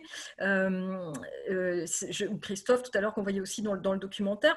Voilà, ça vous lie à une communauté, ça vous lie à un territoire. Donc ça fait aussi votre territoire est plus habitable, plus vivable et aussi vous nourrit un petit peu. Voilà, pas tant que ça, mais il vous nourrit un petit peu et ce qui veut dire aussi que ça nous pousse à aller plus loin dans ces démarches-là, ce qui veut dire qu'on est aujourd'hui dans des démarches qui sont embryonnaires mais qui ont vocation, à mon sens, à se développer, à se généraliser. C'est aussi pour ça que le gouvernement met de l'argent sur ces questions-là et tant mieux. C'est une prise de conscience, voilà, elle est liée à une crise comme toujours, il faut qu'on se fasse peur pour que les choses changent. C'est dommage, mais c'est peut-être aussi l'histoire de notre espèce. Mais moi, je suis finalement, comment dire, très heureuse d'avoir participé à ce projet Arcueil. Et je suis très heureuse de cette initiative politique et citoyenne parce que Arcueil fait plus que jamais, d'une certaine manière, figure d'exemplarité. Et comme je le disais à la fin du documentaire, c'est une ville de 20 000 habitants. Il y en a beaucoup, beaucoup en Europe et il y en a beaucoup en France. Donc, si Arcueil l'a fait, encore une fois, d'autres villes peuvent le faire avec leurs moyens. C'est ce que disaient tout à l'heure les différents intervenants. Il n'y a pas de baguette magique. La démocratie, c'est pas magique. Les fonds pour communiquer, c'est pas magique, etc. Donc, on est bien conscient qu'il y a des limites à tout ça. Mais ça ne nécessite pas non plus des fonds gigantesques. Et donc, je pense qu'on va voir à la fin de cette crise sanitaire les leçons qui seront tirées, mais en tout cas, là, le 8 décembre, on a organisé une première matinée d'échange avec l'Agence régionale de santé Île-de-France et AgroParisTech sur les questions de précarité alimentaire. Je partagerai, tout est en ligne, cette matinée d'échange. On avait invité les principales associations, les banques alimentaires, les Restos du Cœur, etc. Ils faisaient tous état d'une explosion de la demande en termes alimentaires, ce que vous avez tous vu aussi dans les reportages, etc. Donc, c'est bien une réalité. Et donc, je pense que ce serait intéressant pour Arcueil de voir comment le territoire d'Arcueil, et j'imagine que vous allez travailler là-dessus l'année prochaine, enfin l'année qui démarre, pardon, a pu passer cette crise et dans quelle mesure, moi je pense que ce serait intéressant de voir dans quelle mesure Arcueil Ville Comestible a pu aider certaines habitantes et certains habitants à mieux passer cette crise, entre guillemets. Et dernier point, c'est que sur le premier confinement de printemps, les jardins n'ont pas été considérés comme un équipement essentiel. Sur le deuxième confinement, ils ont été considérés comme un équipement essentiel. Il a été autorisé. Et moi aussi, moi et d'autres, on a discuté avec le ministère de l'Agriculture sur cette autorisation, etc. Finalement, ils ont lâché assez vite parce que justement, ils ont pris conscience entre les deux confinements de ces besoins en termes d'aide alimentaire qu'ils n'avaient pas du tout anticipé. Ils ne s'attendaient pas, je pense, du tout à une crise pareille. Et cette crise-là, j'espère qu'elle ne sera pas trop durable parce qu'aujourd'hui, elle est très violente pour un certain nombre de ménages en France, et pas qu'en France, évidemment. On voit tout ce qui se passe aux États-Unis à l'heure actuelle, mais on peut s'attendre, en tout cas sur les années qui viennent, à ce que beaucoup de publics soient en demande par rapport à cette question de l'aide alimentaire. Il va falloir préparer nos territoires à ça. Oui, il va falloir les préparer, et pour pouvoir les préparer, on peut aussi regarder comment les citoyens, la population faisait dans les autres périodes de crise et par le passé. Flaminia, tu as aussi de très bons éléments là-dessus. Peut-être que tu souhaiterais réagir. J'ai vu la main levée de Daniel, et il y a également Antoine qui souhaiterait réagir à ce que tu as dit, Laurence. Donc, Flaminia, si tu veux prendre la parole. Ouais, bah c'est intéressant ce que dit Laurence, et ça m'a évoqué en fait pas mal de cas de ce lien en fait entre crise et résurgence du jardinage et de l'agriculture urbaine. Et en fait, si on prend l'exemple de la crise aux États-Unis à la fin du 19e siècle, dans les années 1890, si on prend la Grande Dépression, par exemple, également aux États-Unis, les 2 guerres mondiales, on voit en fait que, par exemple, aux États-Unis, ont été mis en place des plans de soutien à l'agriculture urbaine comme on n'a jamais vu, en fait, où tout d'un coup, l'État a vraiment débloqué des millions de dollars pour pouvoir, en récupérant en fait des friches et puis en mettant en place des programmes où il y avait de la fourniture de terreaux, d'outils, de semences, un peu plus tard d'engrais. Donc en fait, ce qui est intéressant, c'est non seulement qu'on voit ce lien d'une forme de résilience en fait, tout simplement par le fait de pouvoir maîtriser les conditions de son alimentation dans les cas où souvent les systèmes d'approvisionnement sont complètement transformés et rompus. Et on le voit de plus en plus de manière croissante quand on est dans le cas d'un système alimentaire et agricole qui est extrêmement mondialisé. Et je pense que là, on s'en rend compte parce que tout d'un coup, on est dans un état où nos flottes en fait, sont quasiment au sol et où finalement les flux continuent, mais où on se rend bien compte en fait qu'on s'est habitué à cet état de normalité, mais qu'en fait, ces systèmes peuvent être perturbés. Ce qu'on voit aussi, c'est que tout est question aussi de volonté politique, parce qu'à un moment, quand on est confronté à des pénuries, l'État et les pouvoirs publics se mobilisent aussi pour soutenir ces formes d'agriculture locale et avec davantage d'autonomie. Donc, je trouve que là aussi, ça remet un peu à distance tout le discours du fait que ce n'est pas possible parce qu'on est dans un système politique qui est trop relié à l'échelle internationale. En revanche, je trouve que ce qu'on apprend aussi de ces initiatives, c'est qu'ensuite, elles peuvent totalement disparaître. Et notamment, après les guerres mondiales, et bon, je parle beaucoup des États-Unis, mais ça a été le cas en France. En France, par exemple, pendant la Seconde Guerre mondiale, on cultivait des choux et des haricots verts rue de Rivoli. Enfin, tout d'un coup, des espaces qui étaient déjà à l'époque en plein cœur de Paris ont été mis à profit pour la culture agricole. Mais en fait, on se rend compte que très vite, une fois que la crise est passée, il y a aussi une sorte de besoin de revenir en fait à un fonctionnement qu'on connaît, qui est plus confortable. Et clairement, les 30 Glorieuses nous ont appris aussi d'être dans ce système d'abondance en fait qu'on a connu. Et en fait, il y a un besoin de retrouver cette abondance qui passe par du coup une production de masse. Et on sait que du coup, bizarrement, il n'y a jamais eu autant de jardins vivriers aux États-Unis pendant la Seconde Guerre mondiale. Et pourtant, les années 50 ont été le moment de développement de masse de l'industrie agroalimentaire. Donc, je pense qu'il faut se méfier parce qu'en fait, la crise, elle peut être une opportunité aussi pour des changements positifs, mais il peut y avoir un retour du business as usual. Donc, j'ai envie de dire que cette crise, elle nous pousse aussi à vouloir continuer à se mobiliser. Et je pense que c'est très important qu'il y ait une pression en fait, des citoyens et des habitants pour dire en fait ce qu'on veut et pour rappeler que tout ça, c'est pas seulement des pratiques alternatives, mais que ça doit être allié à des luttes sociales et des luttes urbaines et a fortiori dans un contexte métropolitain. Je voudrais juste évoquer le cas actuellement, parce que j'ai vu qu'il y avait une question aussi sur que faire quand une friche veut être construite et qu'on veut la défendre. En ce moment, il y a une lutte importante pour défendre les jardins ouvriers d'Aubervilliers, les jardins des Vertus, qui sont quasiment centenaires et qui sont partiellement menacés de destruction par un projet qui est lié à la construction d'une piscine et notamment d'équipements de solarium et de spa dans le cadre des JO 2024. Et puis d'autres projets qui sont liés aussi au système de transport du Grand Paris. Ça, si les citoyens se mobilisent pas en fait pour contrer aussi ces projets, on voit qu'en parallèle du soutien en ce moment à l'agriculture urbaine qu'évoquait Laurence, et je trouve qu'il y a un signal très positif, il faut continuer à montrer que sur tous les territoires, c'est un modèle d'aménagement du territoire, un modèle d'alimentation, un modèle d'agriculture qu'on veut défendre face aux défis écologiques et sociaux qui viennent. Merci Flaminia pour tes compléments. Daniel, tu as levé la main, je te laisse la parole. Et puis ensuite Antoine.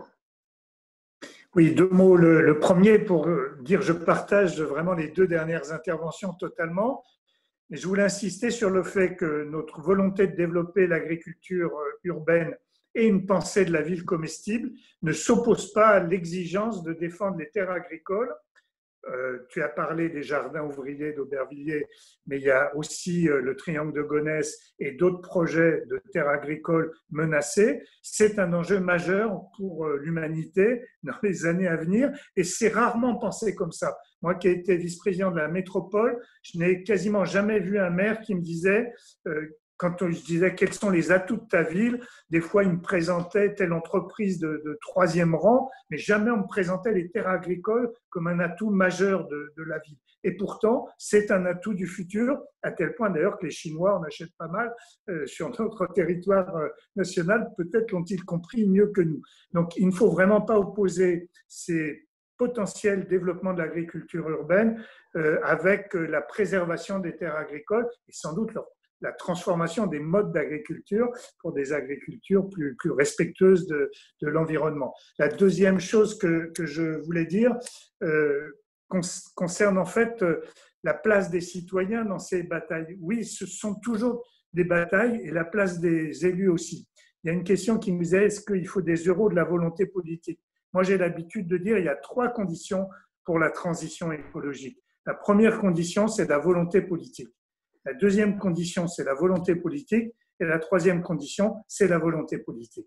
Cette volonté, elle peut être celle des élus, elle peut être celle des citoyens, des associations et même de professionnels. Je veux dire, d'ailleurs, il y en a dans les gens qui nous suivent. Moi, j'ai rencontré des responsables RSE de promoteurs immobiliers qui essayent de développer aussi dans leur entreprise une pensée de cette transition et des exigences de changement dans leur propre métier. Donc, il n'y a pas un endroit, j'ai même rencontré des patrons de l'immobilier qui me disaient « mais moi, mes enfants sont terribles », ils me disent oh, « c'est à cause de toi, tu es la cause des crises, etc. » Et donc, ils m'imposent maintenant d'essayer d'en être aussi une des solutions.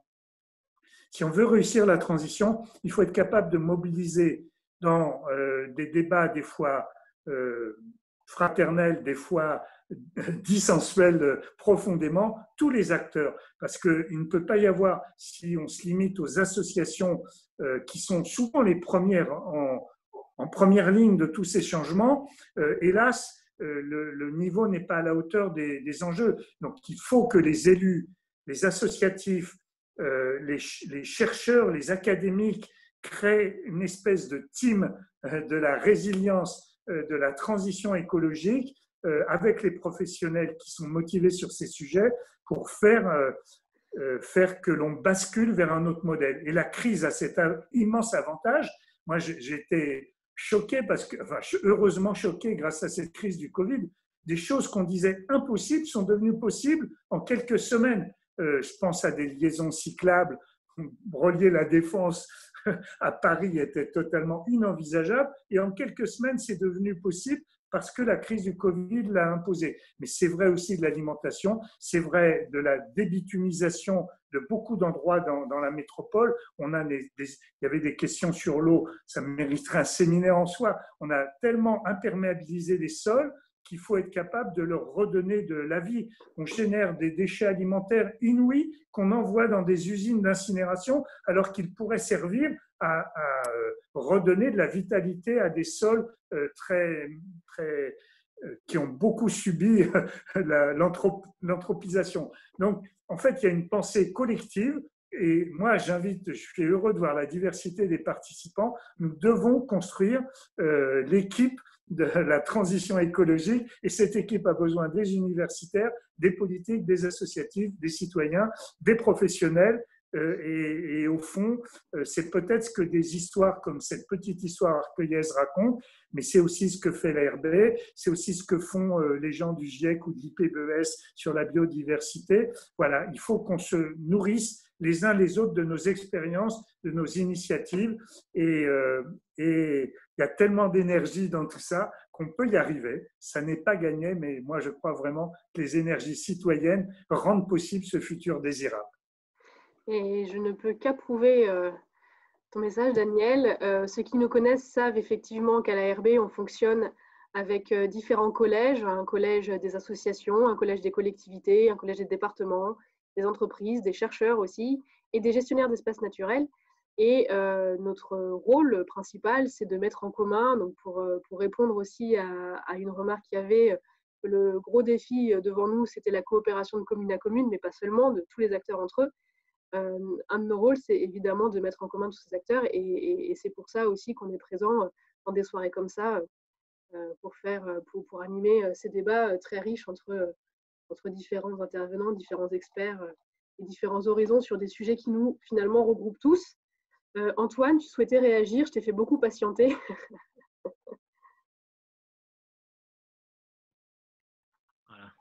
Pas de souci. Oui, rapidement, parce que pour le coup, je vois que le temps passe. Ce qui s'est dit là, notamment avec la succession de prises de parole autour de Laurence, Flaminia puis Daniel, oui, moi aussi, je le partage bien évidemment. Ce que disait Daniel par rapport à cette nécessité, tu insistes depuis quelques temps là-dessus, et tu as bien raison d'ailleurs, sur la nécessité d'impliquer très fortement la communauté des chercheurs. Moi, je rappellerai juste une toute petite chose là-dessus d'ailleurs, c'est qu'avec Flaminia et d'autres chercheuses, on a monté en novembre 2019, une journée autour de l'agriculture urbaine et quartiers populaires. Et cette journée, elle faisait notamment écho à la volonté de travailler avec des collectivités, pleines communes en l'occurrence, et voir comment les chercheurs, avec le recul qu'ils peuvent avoir sur des politiques menées à long terme, peuvent justement aider des collectivités à développer des projets, là pour le coup, nature en ville, agriculture urbaine, et peuvent permettre justement d'avoir ce recul nécessaire que le temps politique n'a pas et que la recherche, en revanche, peut avoir. Donc ça, c'était le premier point. Tu parlais aussi, Daniel, de volonté politique. Il y a un acteur majeur en termes de volonté politique qui est apparu sur la scène de l'agriculture urbaine il y a un peu moins d'un an. Et ça, pour moi, ça a été assez incroyable de découvrir, je dirais presque l'aggiornamento de cet acteur en la matière. C'est l'ANRU, l'Agence nationale de rénovation urbaine. Qui aurait pensé que l'Agence nationale de rénovation urbaine allait lancer un programme appelé Quartier fertile dans la France entière, alors que l'ANRU n'était pas forcément connu pour favoriser la nature en ville, et n'est pas connu non plus forcément pour mener des opérations de renouvellement urbain dans la dentelle et en y associant les habitants. Bon, ça, c'était l'ANRU version il y a une vingtaine d'années, et ça a heureusement changé, et ça a vraiment changé là depuis un an.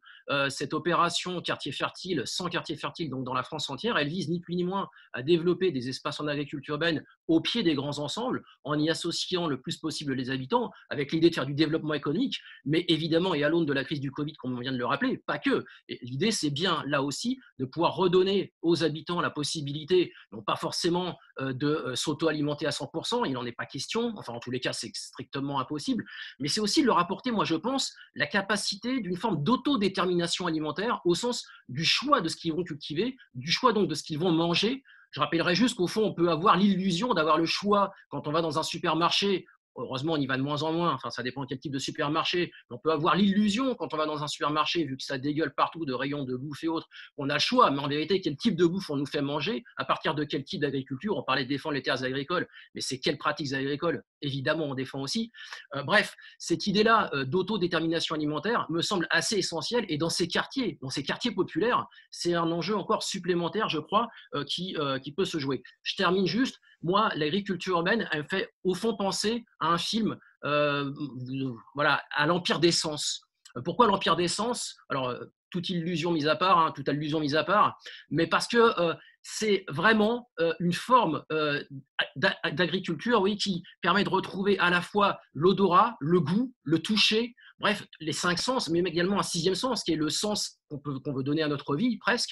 Et ça, de ce point de vue-là, je pense que c'est vraiment un outil absolument incroyable pour la vie, pour imaginer une autre ville, et qui nous permet, je pense, à la fois de nous réunir tous comme on le voit là, mais également d'imaginer vraiment de nouvelles utopies, non seulement alimentaires, mais bien au-delà, une réconciliation au fond entre le vivant humain et le vivant non humain, qui est quand même un peu le fondement de la chose, surtout à l'aune de la crise. Ouais, merci Antoine pour ton intervention. Il est 21h30 et on pourrait presque conclure là-dessus. Laurence, j'ai vu ta main s'agiter. Est-ce que tu souhaites réagir? Et d'ailleurs, on va bientôt se quitter, mais est-ce qu'il y en a d'autres parmi les intervenants qui souhaitent aussi apporter? Je vous laisse lever vos mains s'il y a un dernier mot que vous souhaitez dire avant qu'on se quitte sur l'outil. Donc, Laurence, je te laisse t'exprimer. J'ai vu que Manon aussi souhaitait rajouter un mot. Oui, je voulais juste apporter une information et du coup, j'en profite pour remercier Lucille pour la qualité de la modération du débat et puis remercier tout le monde. Juste, la chance qu'on a eue dans cette crise, c'est qu'il y a eu aussi un changement de gouvernement et que le fameux Julien de Normandie qui avait lancé Quartier Fertile quand il était encore ministre de la Cohésion sociale est maintenant ministre de l'Agriculture. D'où le fait qu'il est passé à l'agriculture avec l'idée déjà de développer des jardins dans les quartiers en difficulté. Donc nous, on était un peu bénéficiaires de ce changement d'équipe gouvernementale dans l'été, puisqu'on récupère un ministre de l'Agriculture qui venait de la cohésion sociale. Alors, je ne sais pas s'il y a eu d'autres exemples dans la Ve République, mais j'avoue que c'est un parcours inattendu, mais qui nous habillait sur mesure, en l'occurrence dans le cadre de cette crise. Voilà. Et je vous souhaite une bonne soirée et un bon début d'année à toutes et à tous. Merci Laurence. Manon, tu souhaitais rajouter quelque chose? Oui, je voulais surtout remercier tous les participants d'être revenus après le tournage de ce film pour qu'on puisse discuter tous ensemble ce soir et vous remercier, vous, l'ARB, d'avoir accepté d'animer ces échanges. Je n'ai pas réellement d'éléments à rajouter parce que beaucoup de choses ont été dites. Je voulais simplement préciser que si certaines personnes ont des questions un peu plus précises sur comment s'est mise en place la démarche, j'ai vu qu'il y en avait dans le fil de discussion, mais c'est un peu compliqué de répondre comme ça. Il ne faut pas hésiter à me contacter directement. Il y a mes coordonnées sur le site de la ville et je prendrai plaisir à expliquer un peu plus précisément comment se sont passées les choses, en tout cas du point de vue de la ville. Et je pourrais aussi mettre en relation avec les habitants qui souhaitent partager leur expérience. Ouais, merci Manon. Et j'en profite pour ajouter effectivement que cette soirée donc, a été enregistrée. On diffusera sur notre site internet l'enregistrement. On va également reprendre toutes les questions pour voir si jamais il y en a auxquelles on n'a pas répondu pour pouvoir les rajouter dans l'article. On rajoutera également les références qui ont été partagées dans la conversation pour que les personnes qui ont dû partir entre-temps, il y en a eu plusieurs qui en étaient désolées, puissent avoir la fin de la conversation.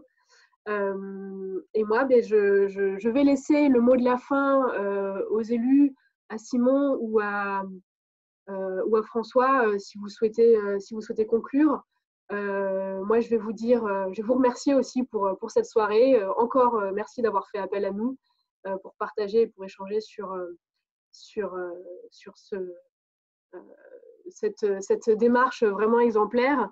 Je ne vais pas utiliser mes mots pour le mot de la fin. Je vais utiliser ceux de mon conjoint à qui j'ai montré le film aussi hier parce que je voulais son avis. Lui, c'est un restaurateur qui est complètement néophyte de ces sujets. Il n'est pas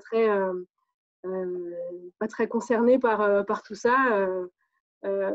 Mais en regardant le film, sa première réaction quand je lui ai demandé ce qu'il en pensait, c'était de me dire que pour lui, c'était le futur et que c'était une forme d'utopie qui se réalisait et qu'il aimerait beaucoup vivre dans une ville comme ça. Nous, on habite à Saint-Denis, donc il y a aussi des très belles démarches à Saint-Denis, mais il aimerait beaucoup vivre dans une ville comme Arcueil.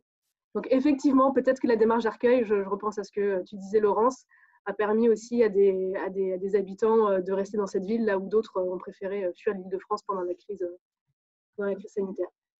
Simon, François, je vous laisse le mot de la fin. Et je vous remercie tous pour cette soirée et pour ces échanges très riches. Et désolé s'il y a des questions auxquelles on n'a pas pu répondre. On essayera de rattraper tout ça dans l'article de synthèse qu'on publiera ensuite. Je vais faire très court. Moi, je te remercie, Lucille, et je remercie tous ceux qui sont intervenus, qui ont posé des questions ce soir. En tout cas, moi, ça a été c'est une super bonne énergie dont on a tous besoin dans ces périodes un peu difficiles. Et en tout cas, si le film a été inspirant, c'est super. Et donc, moi, la seule chose que je voulais dire, c'est ce film, il est à vous, il est à tout le monde, il est public, hein, il est en ligne. Et donc, voilà, c'est un outil qui peut servir à chacun qui veut faire une dynamique dans sa ville ou ailleurs. Donc, n'hésitez pas, je pense, on est, voilà, les élus et les agents d'Arcueil sont à votre disposition pour monter des projets. Je pense que ce film, il a aussi cette utilité-là d'essayer de nourrir d'autres dynamiques ailleurs qui sont d'autres dynamiques. Et voilà, si ça peut contribuer à ça. François. Juste un mot aussi pour non pas relancer le débat autour de l'enjeu de l'agriculture urbaine dans une ville comme Arcueil. C'est un débat qu'on a et qu'on va poursuivre. Je pense que c'est vraiment un débat fondamental. Christian Métairie m'a donné la délégation de l'alimentation scolaire et de la nature en ville, et je l'en remercie. Ce sont deux sujets à la fois passionnants et très liés. C'est pas pour... ça ne va pas permettre de fournir les 2000 repas jour dans les écoles d'Arcueil, notamment dans la période actuelle. Je ne sais pas comment on ferait. Mais par contre, je rêverais que ça puisse de temps en temps arriver aussi sur la table des écoles d'Arcueil. Mais en tout cas, ce sujet de l'agriculture urbaine change le rapport à la ville, change le rapport nature et ville. Et je pense qu'il faut qu'on aille encore plus loin dans ce sens-là, à partir de cette première expérience. Et pour conclure, quelques mots de remerciement. D'abord à Violeta Ramirez pour ce film qui est magnifique et qui donne une très belle image d'Arcueil. Voilà, et déjà, on est ravis de l'avoir revu. J'avais déjà vu plusieurs fois. Et je suis toujours content de le voir parce que ça donne une belle image d'Arcueil. On est fiers d'Arcueil quand on voit ce film. Et donc, merci pour ça. Merci à Manon qui termine aussi son parcours à la ville, qui part vers d'autres cieux et d'autres projets. Et donc, je voulais profiter aussi de ce moment pour la remercier pour ce qu'elle a apporté, en lien avec Sébastien, que je remercie aussi, hein, et qui a dit comment il a aussi apporté avec l'ensemble des services, donc voilà, tout ce qui a permis à ces projets de se faire. Merci à Simon d'avoir porté cette initiative en lien avec Daniel, en lien avec Christian. Merci aux habitants qui étaient présents. Il y a Sophie qui est intervenue, mais il y en avait d'autres, hein, Sylvain qui est toujours là, Marie-Ange Dufour, Marie Signoret, je ne les ai pas forcément tous vus parce que les pseudonymes ne permettent pas toujours de les identifier. Donc, Catherine Pintoué, enfin, de nombreux étaient là, partie prenante des jardins partagés. Donc, merci d'avoir été présents et merci à l'ARB d'avoir accepté d'animer ce débat. On avait fait une première projection avec les services au mois de novembre, une deuxième projection avec les membres des collectifs en décembre. Et puis, on est ravis d'ouvrir aussi ce débat avec d'autres citoyens d'Arcueil, mais aussi des citoyens d'autres collectivités ou d'autres acteurs. Et on sera ravis de continuer à participer à ces débats parce qu'ils nous enrichissent et nous permettent d'aller plus loin. Donc, merci à tous. Merci François, merci à tous. C'est vrai que c'était court, ce temps d'échange. On aurait envie d'en parler la journée. Sur toutes les dynamiques que ça peut faire émerger, sur toutes les perspectives aussi. Il y a plein de choses qu'on n'a pas eu le temps d'évoquer. Je pense notamment à un autre projet de la ville de plantation de vergers qui a répondu à un appel à projet de Nature 2050 de la métropole du Grand Paris avec la CDC Biodiversité. Donc c'est vrai qu'on s'était dit qu'on essaierait d'en parler aussi. Et puis voilà, les échanges sont tellement riches que il y a plein d'éléments à côté desquels on est passé. Mais malgré tout, c'était une très belle soirée, plein d'échanges. Et je vous remercie tous, encore une fois, pour votre présence ce soir et de veiller si tard derrière vos ordinateurs, alors qu'avec le télétravail, on s'en passerait bien pour se voir en vrai. Merci beaucoup et je vous dis à très bientôt. Au revoir. Merci, bonne soirée. Au revoir à toutes et tous. Au revoir. Au revoir et bonne soirée. Merci, au revoir, à bientôt. Au revoir.